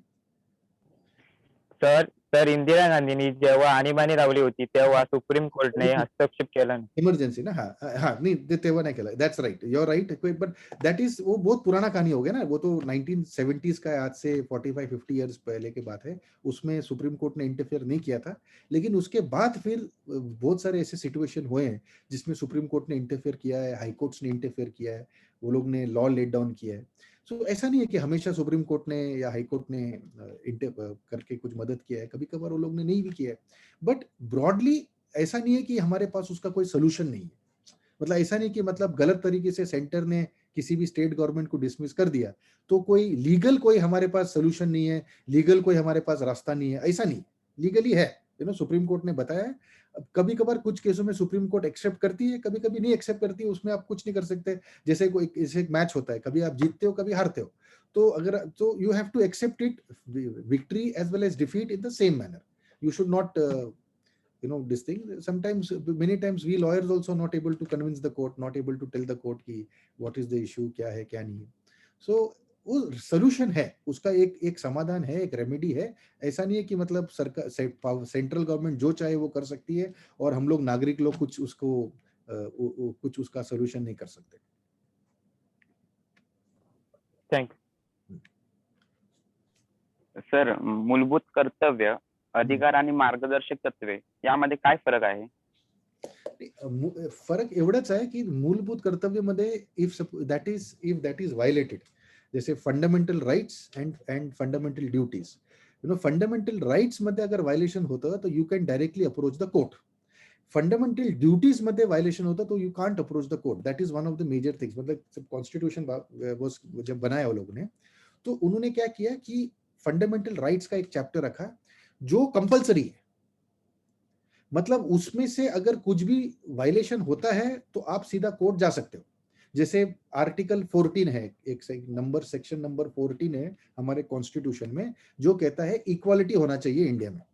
तो अगर इक्वालिटी है, और अगर मान लो किसी हर एक क्लास के अंदर इक्वालिटी होना चाहिए, अलग अलग कैटेगरीज हो सकते हैं, जनरल का हो सकता है, ओबीसी का हो सकता है, एससी एसटी का हो सकता है, लेकिन उन कैटेगरी के अंदर इक्वालिटी होना चाहिए. मान लो 2 जनरल कैटेगरी स्टूडेंट्स हैं और कॉलेज क्या करती है, जिसको कमती मार्क्स मिला है उसको एडमिशन मिल देती है, और जिसको ज्यादा मार्क्स मिला है उसको एडमिशन नहीं देती है, क्योंकि कमती वाले ने पैसा खिलाया होगा तो उसको दिया, ज्यादा वाले ने को मार्क्स एडमिशन ने पैसा नहीं दिया तो उसको नहीं दिया.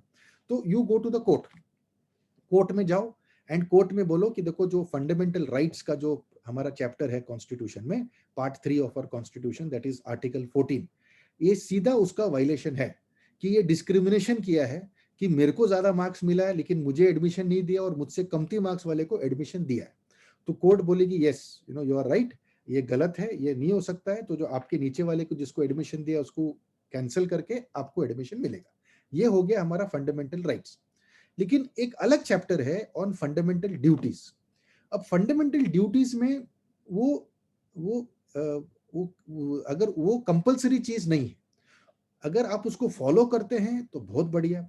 अगर आप बाय चांस फॉलो नहीं कर पाए तो आप उसके खिलाफ कोर्ट में केस नहीं कर सकते.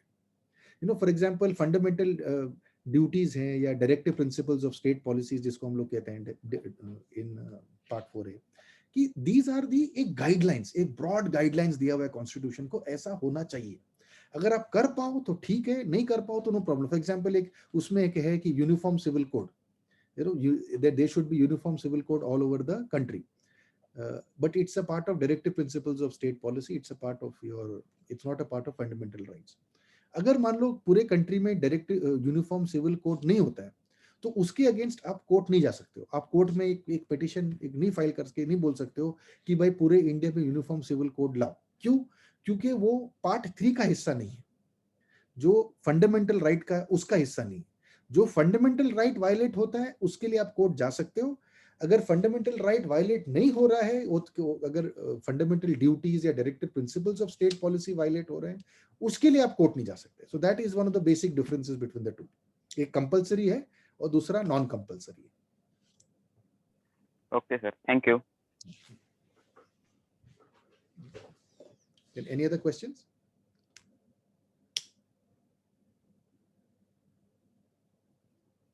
हाँ, हॅलो सर, हाँ बोला। सबरीमाला केसच्या संदर्भामध्ये थोडा आपला एक्सपिरियन्स जो आहे तो आमच्याशी विद्यार्थ्यांशी शेअर करसाल सर? ती केस आपण जिंकली होती, तर याबद्दल आपला जो अनुभव आहे तो प्लीज सांगा। देखिए शबरीमला वाले केस में इट्स में ऑल्दो हम लोग केस जीते हैं, but it is a very complicated issue. It वो बहुत सिंपल साधारण इशू नहीं है। जैसे इसके पहले मैंने जो एग्जांपल दिया कि मेरे को ज्यादा मार्क्स मिला, किसी दूसरे वाले को कम मार्क्स मिला, उसको एडमिशन मिला, मेरे को एडमिशन नहीं मिला, तो वो तो एकदम ओपन एंड शट केस होता है, ब्लैक एंड व्हाइट केस होता है।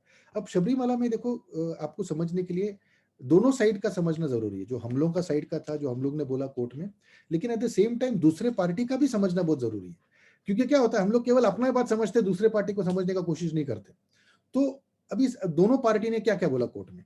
जैसे हम लोग का पार्टी था, वो ये कह रहे थे कि ये प्रथा जो थी, ये इतने टाइम से चली आ रही थी, आज से 100 साल 200 साल 500 साल पहले तो ठीक था कि आप एक सर्टेन एज ग्रुप के लेडीज को भगवान का दर्शन करने से मना कर रहे थे।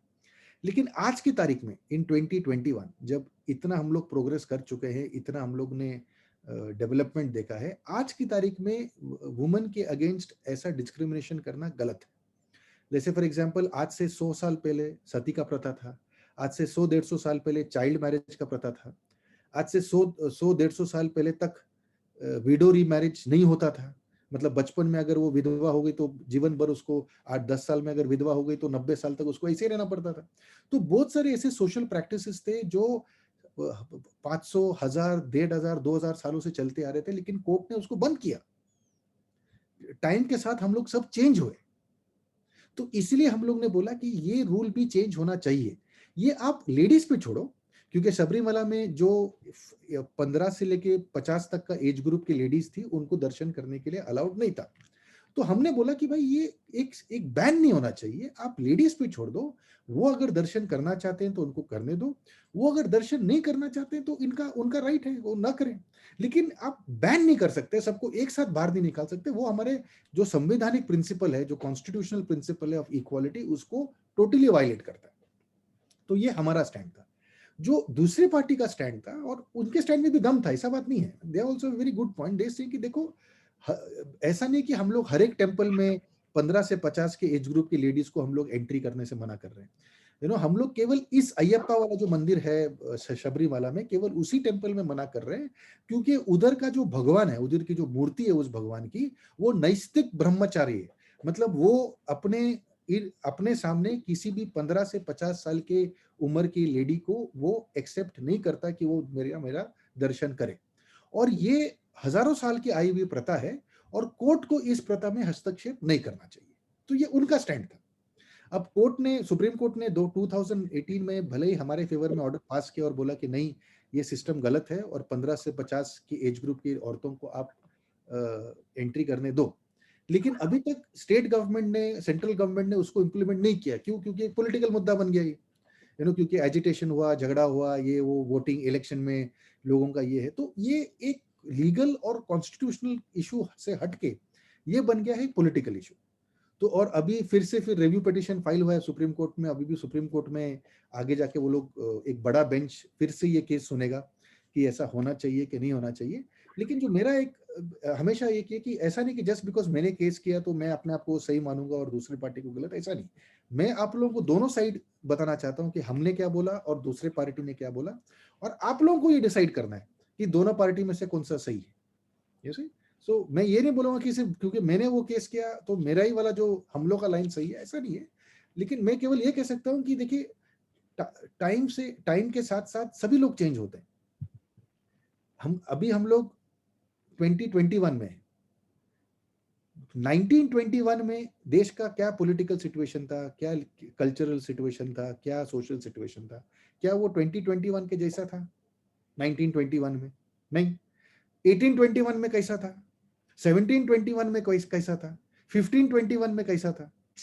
तो हर एक सिस्टम जो है वो टाइम के साथ जो एक मूल आधार होता है सोसाइटी का वो तो सेम रहता है, लेकिन कुछ प्रैक्टिसेस होते हैं, कुछ प्रथाएं होती है जो टाइम के साथ हमें चेंज होना होता है। अच्छा, दूसरी साइड जो हमारी ऑपोजिट साइड थी वो कहते थे अरे आप केवल हिंदू धर्म में क्यों बोल रहे हो, आप मुसलमानों को बोलो, आप क्रिश्चियन को बोलो, आप सिख को बोलो, उनके मुसलमानों के वहां पे तो डिस्क्रिमिनेशन है। देखिए, अगर दूसरी जगह पे डिस्क्रिमिनेशन है तो that should not be a ground कि अपने जगह पे भी हम लोग डिस्क्रिमिनेशन करें। अगर उनके वहां पे डिस्क्रिमिनेशन है तो हमें उन्हें सुधारना चाहिए, उनके जैसे हमें नहीं बनना चाहिए। एक कॉमन सर, क्या बोला सर मुझे क्वेश्चन था। हाँ। हेलो सर, मुझे क्वेश्चन था कि वो जो यूनिवर्सिटी ऑफ मुंबई में यूथ फेस्टिवल में अगर डिस्क्वालीफाई करते हैं स्टूडेंट को तो वो करना चाहिए या नहीं करना चाहिए? आप जरा स्क्रीन पे आके पूछिएगा, स्क्रीन पे आइएगा। आप कौन प्रश्न पूछ रहे हैं सुनील जी? क्या आप आवाज सुनील जी, अगर डिस्क्वालीफाई करते वक्त अगर यूनिवर्सिटी में अगर कोई भी बच्चा अगर सालों से, जैसे अभी आपने कहा कि जो स्थिति पहले थी वो आज नहीं है या आगे जाके बदल सकती है, लेकिन मैं बड़े गर्व के साथ कहना चाहता हूँ कि उस वक्त के सुनील फर्नांडीज जो थे वो आज इतने साल बाद भी वैसे ही है और उसी तरह डेडिकेशन के साथ काम कर रहे हैं। तो मैं एक क्वेश्चन पूछने वाला था कि क्या डिस्क्वालिफिकेशन यूथ फेस्टिवल में सही है या गलत है, या एटलीस्ट लिटरेरी इतना ही पूछने वाला था मैं। जवाब ये, अगर आदेश बांदेकर का स्टूडेंट है तो डिस्क्वालिफिकेशन 90s में भी गलत है, आज भी गलत है।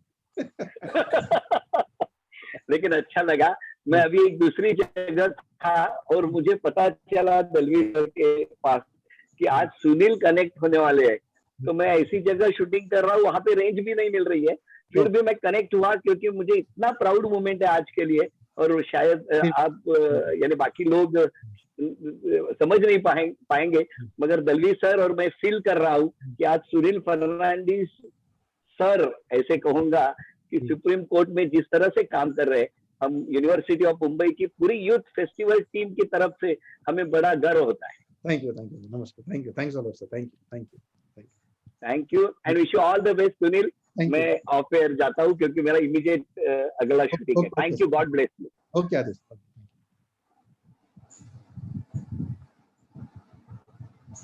Hello, sir. Hello. Since there are being digital proofs used in Supreme Courts as proof, at what percent can we trust those proofs? Because they can be manipulated very easily. नहीं, proof जो है, whichever courts you go for, digital proofs, whether it is Supreme Court or anything, there is a certificate of authenticity, मतलब ये कि ये manipulate नहीं हुआ है वो आपको दिखाना होता है। एंड दूसरे पार्टी को पूरा चांस है उसको एग्जामिन करके देखने के लिए कि ये सही डिजिटल प्रूफ है कि इसमें कुछ झोलझाल किया वो लोग ने, कुछ धांधलेबाजी किया है। तो ऐसा नहीं है कि कुछ भी डिजिटल दिया तो उसको एक्सेप्ट कर लेंगे। वो दूसरे पार्टी को भी चांस मिलता है उसको देखने के लिए, उसमें अगर कुछ प्रॉब्लम है तो दूसरा पार्टी अपना डिजिटल प्रूफ सामने कर सकता है, ये बोलने के लिए कि देखो ये टेम्पर किया हुआ है, ये असली डिजिटल प्रूफ नहीं है। तो ऐसा नहीं है कि डिजिटलाइजेशन में इट्स नॉट लाइक ऐसा डाला तो 100% उसको एक्सेप्टेंस है। It's always the other side has a chance to rebut it. Next question. Hello. बोला सर मला एक क्वेश्चन आहे.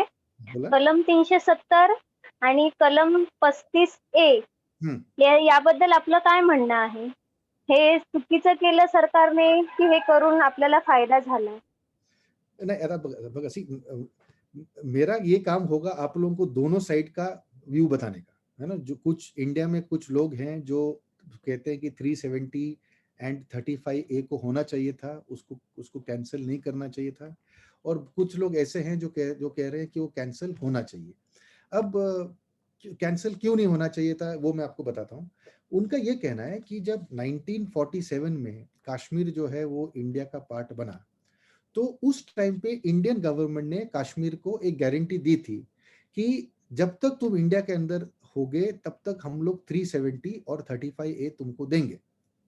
मतलब कश्मीर लोगों का ये कहना है कि इंडिया ने हमें प्रॉमिस किया था कि हमें 370 और 35A होगा, इसलिए हम लोग इंडिया ज्वाइन करने के लिए एग्री हुए.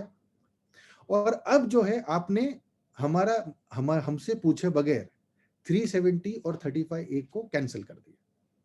तो उनका ये मेन ग्राउंड है. उनका ये जो उसको उनके फेवर में जो बोलते हैं 370 और 35A के, वो ये कहते हैं कि हम लोगों को अगर आपने एक गारंटी दी थी, एक प्रॉमिस किया था, और हैज इंडियन गवर्नमेंट ने उस प्रॉमिस को तोड़ा. सो उनका ये कहना है. और जो दूसरे साइड वाले वो ये कहते हैं कि देखो कि 370 और 35A का जो हमने प्रॉमिस दिया था आपको, वो इसलिए दिया था क्योंकि उस टाइम पे पाकिस्तान को लेके प्रॉब्लम्स हो रहे थे, और अब जो है 75 years down the line situation बदल गया है, और इसलिए सिचुएशन बदल गया तो आपको ये 370 और 35A का जरूरत नहीं है. ये 370 और 35A की वजह से प्रॉब्लम ही क्रिएट हो रहा है पिछले 70 ईयर्स से, उससे कोई सोल्यूशन मिला नहीं हम लोगों को, इसलिए इसको हटाओ और आप पूरी तरह से इंडिया में मर्ज हो जाओ. तो ये दोनों पार्टी का कहना है. लेकिन देखो ये जो मैंने सबरीमाला को लेकर भी जो सवाल मैंने किया था कि देखिए कि कैसे लोग जो हैं या हमारे लीडर्स जो हैं वो पलटते रहते हैं. अभी 370 के लिए लोग कह रहे हैं कि टाइम के साथ बदलना चाहिए, और उस 1947 में 370 का कोई था, महत्व था, लेकिन 2020 में 370 का कोई महत्व नहीं है, तो खत्म होना चाहिए 2019 में. तो ठीक है, समझ गया. लेकिन वही चीज सबरीमाला के भी तो होता है ना, उसमें भी तो लोग कह सकते हैं कि देखो आज से 100 साल पहले आप लोग ने औरतों को एंट्री नहीं दी, 200 साल पहले नहीं दी, 500 साल पहले नहीं दी, लेकिन अभी दो. टाइम के साथ हमें बदलना चाहिए. एंड टाइम के साथ, और कॉन्स्टिट्यूशन भी जब 1950 से लेके अभी तक 102 बार 103 बार चेंज हो चुका है, उसके छोटे छोटे अमेंडमेंट्स हो चुके हैं. तो इसलिए देखो 370 एंड 35A या किसी भी मुद्दे पे आप लोगों को दोनों पार्टी का, दोनों साइड का व्यू जानना चाहिए, अच्छे से जानना चाहिए, और फिर उसके बाद डिसाइड करो कि दोनों में से कौन सा व्यू आपके लिए सही है. और एक व्यू लेने से पहले दूसरे व्यू को और अच्छे से समझो. मान लो आपको लगता है कि नहीं 370 जाना चाहिए, ये आपका व्यू है, लेकिन ये व्यू पकड़ने से पहले पूरी तरह से कोशिश करो कि जो दूसरा पार्टी का, दूसरे साइड का है, जो बोल रहा है कि ये 370 नहीं जाना चाहिए, वो ऐसा क्यों बोल रहा है, उसका ईच एंड एवरी पॉइंट समझो, उसके सारे आर्गुमेंट समझो, सारे पॉइंट, और उसके बाद फिर अपना फैसला लो. And that's all I would say, as intelligent young students, this is, and tomorrow you will be responsible citizens of this country, you will be someone whom we all should be proud of. This is what should have ultimately happen. किसी भी मुद्दे पे, किसी भी topic पे अपना मत, अपना व्यू लेने से पहले दूसरा का व्यू, दूसरे का मत पहले समझो, और उसके बाद फिर अपना फाइनल डिसाइड करो कि अपना क्या व्यू होना चाहिए. ठीक है? Okay sir, thank you. Next question please.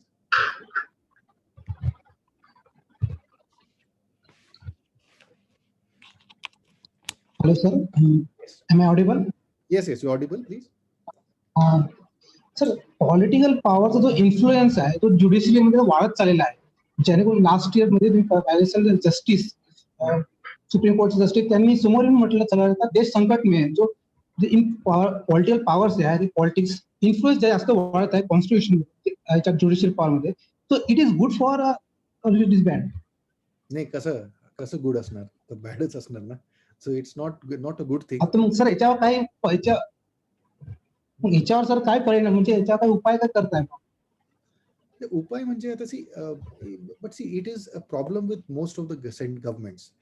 There is always, whichever government has been there, even in the past also, there have been the governments which have जिसने इंटरफेयर किया है, वो एक होता है कि जैसे ही सेंट्रल गवर्नमेंट जरा सा अगर वीक होगा तो इंटरफेरेंस कम होता है, और जैसे ही सेंट्रल गवर्नमेंट जरा सा स्ट्रांग होता है, कोई भी पार्टी का क्यों ना हो, उसमें जरा सा इंटरफेरेंस लेवल हाई हो जाता है।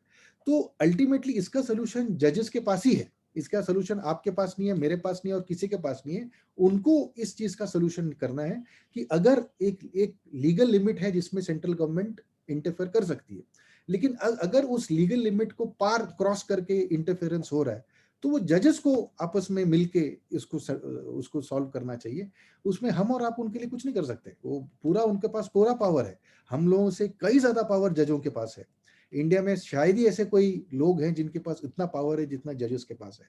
आप और हम तो कुछ नहीं है उनके मुकाबले, और अगर वो लोग इस चीज का सोल्यूशन नहीं कर सकते तो आप और मैं भी नहीं कर पाएंगे सोल्यूशन। ये एकदम फ्रैंक बात है। अगर सोल्यूशन है तो इस प्रॉब्लम का सोल्यूशन केवल जजेस के पास ही है, और वो ही कर सकते हैं। आम नागरिक इसमें कोई सोल्यूशन नहीं दे सकता उनको, और ये उनको करना चाहिए, बिकॉज अगर वो लोग नहीं करते इस बात का सोल्यूशन, तो आम नागरिक का जो एक फेथ है सुप्रीम कोर्ट पे या हाई कोर्ट्स पे या जुडिशरी पे, वो डगमगाएगा। तो आज की तारीख में आर्मी है, जुडिशरी है, एक इन सब लोगों पे इंडियंस का अभी भी बहुत फेथ है। तो उनको ये समझना चाहिए कि ये फेथ टूटना नहीं चाहिए। उनके पास पूरा पावर है, हमारे संविधान में उनको फुल पावर दिया गया है कि अगर कोई इंटरफेरेंस करता भी है तो उसको कैसे उनको सॉल्व करना है। तो ये उनका responsibility, and we can only hope कि they take the right things. Thank you sir. But sir वो जो रिजल्ट देना चाहिए, जो उनको अच्छा लगता है कि ये this is the right decision, वो नहीं दे पा रहे हैं just because of the political pressure and power. And sir ऐसा हुआ कि constitution is the greatest, okay, but politics now politics getting much importance, so that's why the influence on constitution and judiciary. उसका solution आपके हाथ में ना, उसका solution जजों के हाथ में नहीं है। तो आप ऐसा गवर्नमेंट इलेक्ट मत करो जो जज सुप्रीम कोर्ट के साथ ऐसा इंटरफेरेंस कर रहे हैं। वो हम लोगों ने इलेक्ट किया ना, है कि नहीं? क्या तो है सर। तो ऐसा सोल्यूशन है कि भाई ऐसे गवर्नमेंट को इलेक्ट मत करो। तो अगर गवर्नमेंट इलेक्ट किया है तो फिर बाद में भुगतो। ऐसा तो that is ultimately in the hands of the voter. अगर आप अगर आपका view majority of Indian share करते हैं तो हो सकता है वो लोग ऐसा सरकार को इलेक्ट नहीं करेंगे, लेकिन हो सकता है आपका ये व्यू मेजॉरिटी इंडियंस नहीं शेयर कर रहे हैं, उनके व्यू से गवर्नमेंट नहीं इंटरफेयर कर रही है सुप्रीम कोर्ट में। So at the end of the day ये जो राइट टू वोट है, right to elect the government है, बहुत ही स्ट्रॉन्ग पावर है, एंड हमें उसको एकदम अच्छे से इस्तेमाल करना चाहिए। जो एक और मेजर प्रॉब्लम है हम इंडियंस के साथ, कि हम लोग उस वोट को ठीक से यूज नहीं करते, एंड ठीक से क्योंकि हम लोग वोट यूज नहीं करते, हमारे पास ऐसे ही सब नेता लोग आते हैं, किसी भी पार्टी का क्यों ना हो, नेता ऐसा ही होता है। वो क्यों होता है? बिकॉज हम लोग नहीं ठीक से वोट करते ना। तो at the end of the day you can't blame only politicians. उनको क्यों, मतलब we are the ones who electing them ना। वो लोग तो किसी दूसरे कंट्री से, पाकिस्तान से, सऊदी अरब से, लंदन से, यूएसए से तो आए नहीं है वो लोग तो हम लोग से ही उठ के आ गए, हमारे देश से आए, हमारे एरिया से ही उठ के आ रहे हैं, हम ही जैसे लोग हैं। तो फिर तो at the end of the day हम लोगों को ठीक से लोगों को चुनना होगा। हम लोग नहीं चुनेंगे ठीक से, तो ये दिक्कत है। Thank you.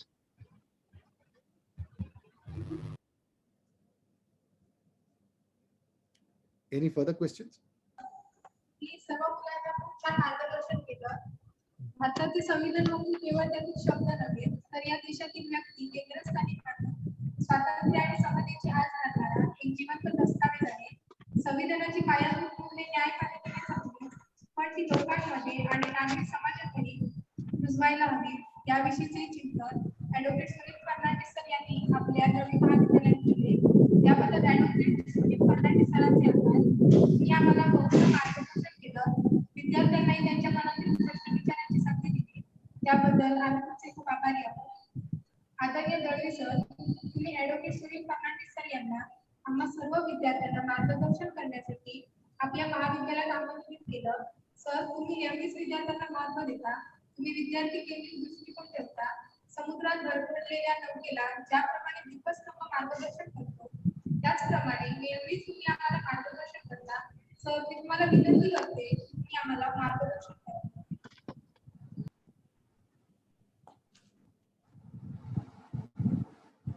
धन्यवाद। सर्वप्रथम महामानव भारतरत्न डॉक्टर बाबासाहेब आंबेडकरांच्या स्मृतीला मी नम्रपणे अभिवादन करतो. आपल्याकडचे आजचे प्रमुख पाहुणे श्री शरदजी वांगणकर, इथे उपस्थित असलेले हेमंत महाडिक, आणि म्हणजे जसं आणि काशीनाथ घाणेकर असं म्हटलं जातं तसं आणि माझा लाडका सुनील फर्नांडिस. मला मुश्किल आहे बोलणं, कारण ही मुलं मला फार इमोशनल करतात. It's very difficult. किंवा सुनील, आदेश अशी स्टेजवर असतात तर बऱ्याच वेळा मला डोळ्यात पाणी आणतात ही मुलं. सर्वप्रथम मी शरदजी तुमचे आभार मानतो आणि अभिनंदनही करतो. हा कार्यक्रम फार सुंदर होतोय असं मला वाटतं. सुनील फर्नांडिसने आपल्यासाठी जेवणाचा वेळ दिला होता 1 ते 2, परंतु तो एक्सिड करून तो थांबलाय, त्यामुळे मला अधिक बोलायला काही योग्य होणार नाही. परंतु शरदजी, या कार्यक्रमाची सुरुवातच तुमच्या भाषणाने इतकी उत्कृष्ट झाली आणि मी खरं बोलतो, खरोखर म्हणजे तुम्ही अभ्यासपूर्ण भाषण केलं. असं नाही की आपले एक प्रमुख पाहुणे आले आणि पापट पसारा लावून गेले, अजिबात नाही. प्रामाणिकपणे अत्यंत अभ्यासपूर्ण आणि चोख भाषणाने सुरुवात झाली. खूप बरं वाटलं मला, बरं वाटलं. खर तर आजचा दिवस आम्ही वेगळ्या प्रकारे साजरा करायचा दरवर्षी असं ठरवलंय.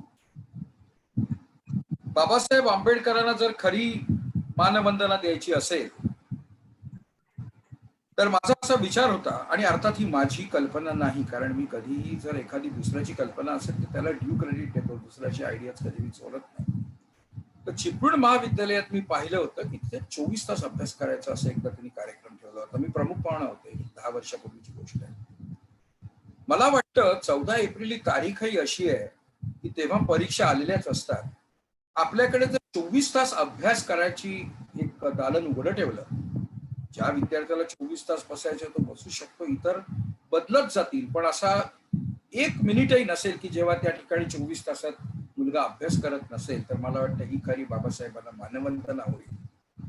त्याचं कारण आहे काय, तर बाबासाहेबांनी म्हणजे काही वेळी ते प्रखर असायचे, म्हणजे अगदी आपल्या बांधवांवरती सुद्धा ते चिडायचे, अशा गोष्टी आहेत. आणि त्यांचं काय म्हणणं होतं की तुम्ही शिका, वाघिणीचं दूध आहे शिरशाळी, तुम्ही शिका. आणि त्याकरता ते काही वेळा कठोरही झाले आणि ते योग्य होतं. दुसरी गोष्ट अशी की बाबासाहेबांना एक व्यसन होतं. जसं एखादा जुगारी मनुष्य आपल्या पगारातला 80% 70% पैसा जुगारात घालवतो, तसं बाबासाहेबांना एक व्यसन होतं. कसं ठाऊक आहे का, पुस्तकं विकत घ्यायचं. त्यांचा बहुसंख्य पैसा हा पुस्तक विकत घेण्यात गेला. आणि राजगृह हे त्यांचं जे घर आहे, मी रुया कॉलेजचा विद्यार्थी, त्यामुळे जाता येता ते घराचं दर्शन घडायचं. आणि आनंदराज माझ्याच बॅचचा खरं तर ते जे पुस्तकांचा संग्रह आहे तो कदाचित माझ्या मते जगातील वैयक्तिक पुस्तक संग्रहातला सगळ्यात मोठा असावा. एका व्यक्तीने, लायब्ररी असतात बऱ्याचशा, त्यांची लायब्ररी प्रचंड.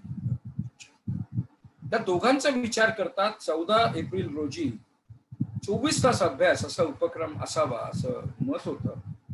दुर्दैवाने आपला हा पुन्हा एकदा कोविडचा प्रादुर्भाव झाला आणि मग माझा विचार आला की मग दुसरं जे महत्वाचं त्यांचं हे आहे ते म्हणजे कॉन्स्टिट्यूशन. सुनीलला 2-3 दिवसापूर्वी फोन केला, प्रचंड बिझी असतो तो. त्यांनी मला आपला लंच टाइम दिला, कारण सुट्टी जरी आपल्याला असली तरी त्याला नसते. त्यांनी लंच टाइम 1 ते 2 दिला आणि मला वाटतं त्याचे क्लायंट्स पुढे थांबलेले असतील. खरंच माझा खूप लाडका विद्यार्थी आहे. आणि मला आठवतं हा मुलगा युनिव्हर्सिटी टॉपर, हा ऑल इंडिया क्विज जिंकलाय, हा ऑल इंडिया डिबेट जिंकलाय, हा आमच्या कल्चरल टीमचा कॉन्टिंजंट लीडर होता. आणि अशी ती टीम जिंकली होती 68-24 की लालू प्रसाद यादवनी बिहारमध्ये जाऊन जिंकलो होतो आम्ही नॅशनल. त्याला पण आश्चर्य वाटलं, बिहारमध्ये मुंबईत नेऊन एवढे जिंकतात. आणि जिंकलो म्हणजे किती, तर 68-24 रनर्स अप नॅशनलला आमच्या पाठी फेकली गेली होती. Lalu Prasad यादवने on the spot 1 lakh रुपयाचा चेक लिहून आम्हाला दिला होता त्या काळात 1996 मध्ये. तर त्या टीमचा हा आमचा कॉन्टिंजंट लीडर हा स्टुडंट काउन्सिलचा प्रेसिडेंट म्हणून इलेक्ट झाला होता. ऍब्सोल्युटली अपराईट विद्यार्थी, सत्य म्हणजे सत्य. त्याला IAS व्हायचं होतं. मला आठवतं माझ्या घरी आला, पाया पडला आणि मी खरं तर त्याला श्राप दिला. त्याला म्हटलं, सुनील तू IAS नाही करायला. मनापासून श्राप दिला, खरं सांगतो, कुठं नाही सांगतो. तू म्हणाला मी दिल्लीला जातोय, राहतोय, कारण मला तिकडेच त्यावेळी इकडे एवढी सोय नव्हती, तिकडे क्लासेस होते. तिथे जाऊन मी फुल टाइम अभ्यास करणार, माझी इच्छा नाही तू IAS व्हावं. खरं तर त्याचं बॅकग्राऊंड पाहिलं तर हा विद्यार्थी IAS झालाच पाहिजे, 101%, 101%. आणि मला भीती होती का IAS होईल, भीती होती. जाताना म्हटलं, अरे दिल्ली में का रहेगा? तर म्हटलं मी हॉस्टेलमध्ये राहणार. म्हटलं कुठल्या? हॉस्टेलमध्ये राहण्यासाठी मी लॉला ऍडमिशन घेतली. आता काय माझा संपर्क नव्हता. 3-4 वर्षांनी त्याच्या वडिलांचा अचानक मला फोन आला आणि ते रडायला लागले. तो हा येतच नाही म्हणतो मुंबईत, आणि IAS च्या टर्म्स गेल्या, येतच नाही. मला खूप वाईट वाटलं. मी त्याला फोन केला, सुनील आमच्याकडे एक पद्धत असते, माझा फोन गेला की मुलं कशी पण आमच्यात नाही येतील, कुठून पण येतील, 2-3-4 दिन के बाद तुझे मिळणार. आला, खूप अपसेट होतो. म्हटलं, अरे येड्या, तुला आठवतं का मी तुला श्राप दिला होता? खरं सांगू तो का दिला होता, कारण हा मुलगा IAS नक्की पास झाला असता, त्याच्यात काहीच शंका नाही. आणि तो का नाही झाला माहित आहे का? असं नाही तो कमी पडला, त्या वर्षी बरोबर 58चं वय 60 केलं रिटायरमेंटचं, आणि IAS च्या वेकन्सीजच निघाल्या नाही 2-3 वर्ष. त्यात तो फसला आणि मला खूप आनंद झाला. कारण हा इतका स्वच्छ आहे की IAS ऑफिसर म्हणून आयदर त्यांनी फाशी लावून घेतली असती, नाहीतर रिझाईन झाला असता.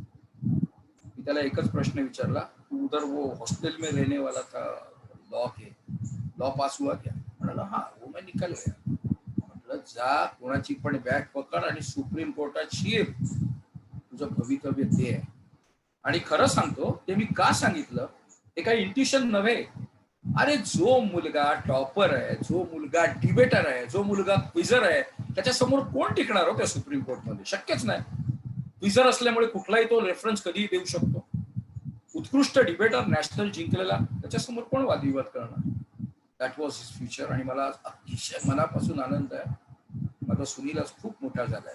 आणि Sunil, let me share with you, मी आता जी कॉन्फरन्स अटेंड करतोय ना, तू पाठवलेल्या लॅपटॉप वरनं, you have gifted me this laptop and I am attending this conference specially on your laptop, Sunil. I am very very proud of you. त्यावेळी असे खूपच असे हिरे होते. आता मध्येच आदेश येऊन गेला, असे अनेक आहेत, विवेक ओबेरॉय त्यातला. सगळे ह्या मुलांचं यश कशात असेल अशी अनेक आहेत, पण सुनील त्यातला जरा जास्त लाडक आहे. आदेश ऐकत असेल तर तोही आहे.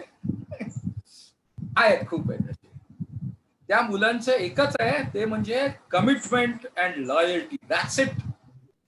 मी जर सुनीलला सांगितलं 3ऱ्या मजल्यावरून उडी मारतो, तो पहिली उडी मारणार, मग बघेल की कुठून मारतो. कारण त्याला खात्री आहे, जर सरांनी सांगितलं तर खाली काहीतरी ठेवलेलं असणार. दॅट कमिटमेंट अँड लॉयल्टी ही या टीम मध्ये अशी एक 27-28 मुलं एवढी प्रचंड होती. आणि आज तो प्रत्येक मुलगा आपल्या आपल्या ठिकाणी फार मोठा झालाय. खूप बरं वाटतं. खरं तर मला रडू येतं. सुनील, तुला शेर पण म्हणायचं नाही का? आदेश, मला वाटलं आदेश म्हणणार तुला शेर, म्हणणार अशा लंबे रेस के घोडे मिळतात. आत्ताच एक नवीन पोनी आमच्या दळवी महाविद्यालयात जॉईन झालाय. पोनी म्हणतो मी त्याला, आत्ताच जॉईन झालाय. वो भी लंबे रेस का घोडा आहे. मला वाटतं मी इथे थांबतो. मी शरदजींना धन्यवाद देतो, हेमंतला धन्यवाद देतो, आमच्या सगळ्या शिक्षकांना धन्यवाद देतो, आणि माझे जेवढ्या विद्यार्थ्यांनी, हल्ली मी काही करत नाही बरं का कॉलेजमध्ये, मी पाहुणासारखा येतो. पूर्वी खूप त्यांना इव्हेंट्स पूर्ण ऑर्गनाईज करून द्यायचो. पण आय एम प्राऊड टू से की आता आमची दळवी कॉलेजची टीम एवढी स्ट्रॉंग झाली आहे की सुनील, यू कॅन ट्राय. पुढच्या वेळी 1 तास अगोदर सांग माझा कार्यक्रम, आणि त्यांनी जर तो ऑर्गनाईज नाही केला व्यवस्थित तर माझं नाव होतं. हा सगळा कार्यक्रम आमच्या विद्यार्थ्यांनी केलाय, आणि सगळे विद्यार्थीच आतापर्यंत येऊन गेले. वोट ऑफ थँक्स सुद्धा विद्यार्थीच देणार आहेत. आमच्याकडे सुद्धा तुमच्यासारखीच एक प्रचंड कमिटेड अँड लॉयल फळी तयार होते, आणि अशी कमिटेड अँड लॉयल फळी तयार झाली की त्या महाविद्यालयाचं भवितव्य हे कोणालाही घडवावं लागत नाही, ते आपोआप घडतं. असाच एक कोणी आलाय, नरेश शेट्टे, मी त्याला सांगीन 1 मिनिट फक्त बोल. प्रोटोकॉल तोडतो. सुनील, तुमच्या तबेल्यात एक नवीन पोनी आलाय, लंबेरेस का बोल आहे. हा मुलगा लिहून ठेव. मला एक वाईट सवय होती सुनील, तुला आठवत असेल, मी झोनल नॅशनलला जाताना स्टेजवरनं रिझल्ट अनाऊन्स करून टाकायचो अगोदरच, बरोबर, कधी पॉईंट चुकला नाही. स्टेजवरनं हा मुलगा पुढे काय होणार अनाऊन्स करायचो. आदेश बांदेकर महाराष्ट्राचा लाडका होणार, तेव्हा कोणाला काय माहित नव्हतं. विवेक ओबेरॉय फिल्म मध्ये जाईल, शैलेंद्र सिंग हाडा प्लेबॅक सिंगर होईल, त्या सगळ्यांनी स्टेजवरचे अनाउन्समेंट आहेत. आज खूप वर्षांनी मला तुम्हाला दिसल्यानंतर असं काहीतरी अनाऊन्स करावं असं वाटतं. मी लंबेरेस का दुसरा घोडा पेश करतो. हा मुलगा लिहून ठेवा, पुढच्या 15 वर्षात NSS चा महाराष्ट्राचा चीफ होईल.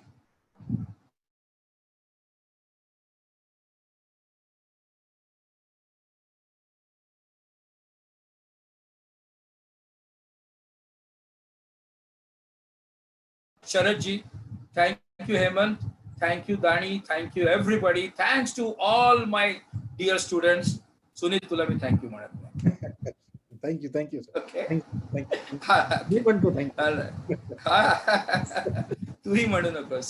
All right. So before we proceed to vote of thanks, 1 minute केले मेरा त्याला मी काही सांगितलेलं नाही, त्याला अचानक सांगतोय. मला माहित नाही अडखळेल धडपडेल. ग्रामीण भागातनं आलाय. नरेश शेट्टे, नेक्स्ट लंबेरेस का घोडा, प्लीज. नरेश आहे का? हो सर, आहे सर. सर सर्वांना सांगतो की दळवी महाविद्यालयात जॉईन होऊन फक्त मला 3-4 महिने झाले, पण सर तुमच्या लाईफ पूर्ण चेंज झाली. म्हणजे मला एवढे काय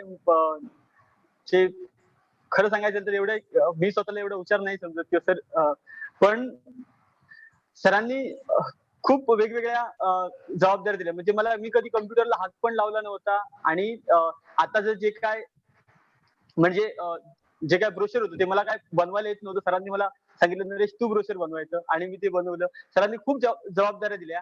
सरांमुळे लाईफ पूर्ण चेंज झाली. मला माहित नाहीये माझा प्रवास काय होणार आहे, कसा होणार आहे, पण एवढंच वाटतं की सर तुम्ही सोबत आहात, याच्यापेक्षा सर माझ्यासाठी आनंदाची गोष्ट काय नाहीये.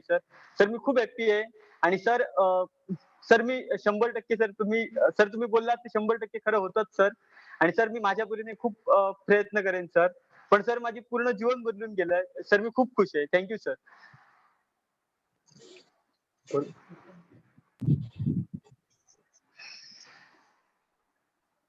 झाले ना. धन्यवाद आदित्य सर. आम्हाला खरंच खूप अभिमान वाटतो. आम्ही दळवी महाविद्यालयाचे विद्यार्थी आहोत. महाविद्यालय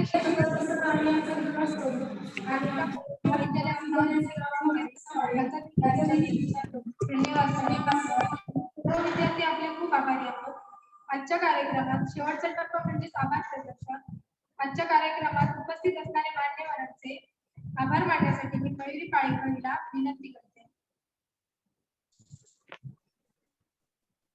धन्यवाद अर्चना. just 1 minute. I'm sorry to interrupt. Dalvi यार, मी चुकून मगाशी ते हेमंतजी म्हटलं ना, ते मला शरदजी म्हणायचं होतं. माझं थोडं कन्फ्युजन होतं. Thank you very much शरदजी. मी चुकून ते पटकन हेमंतजी आलं. हेमंत तर आमचाच आहे. आय वॉन्टेड टू थँक शरद वांगणकर. मी मगाशी मला आठवत नाही, मी चुकून हेमंतजी म्हटलं असेल, तर I stand corrected. Thank you Sharadji. Thank you very much. Sorry, yeah.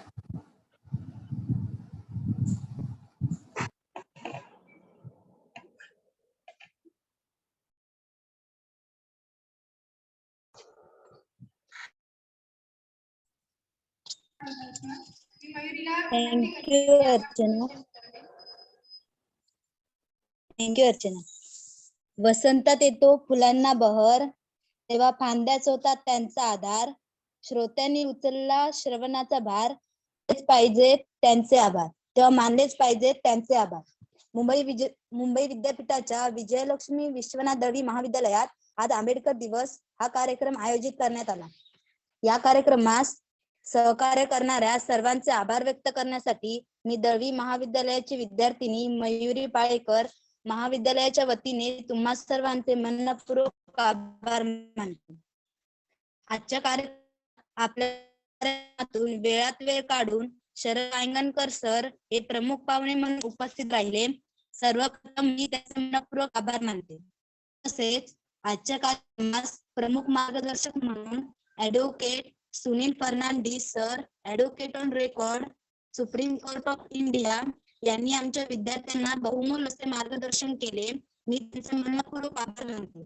त्याचप्रमाणे आम्हाला नेहमी दीपस्तंभाप्रमाणे मार्गदर्शन करणारे मी नाही तर आम्ही या दृष्टिकोनातून हे महाविद्यालय यशाच्या शिखरावर घेऊन जाणारे आदरणीय दळवी सर यांचे मी मनपूर्वक आभार मानते.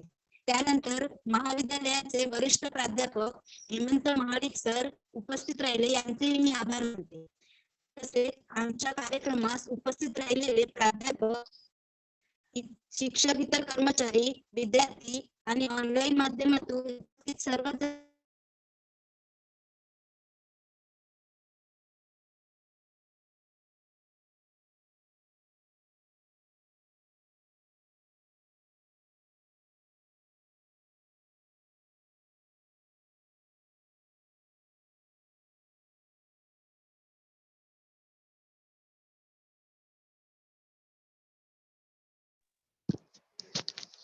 ऑनलाईन माध्यमातून उपस्थित सर्वजणांचे मी मनपूर्वक आभार मानते. त्याचबरोबर आजचा कार्यक्रम यशस्वी ठरण्यात सहकार्य करणाऱ्या ज्ञात अज्ञात सर्वांचे मी महाविद्यालय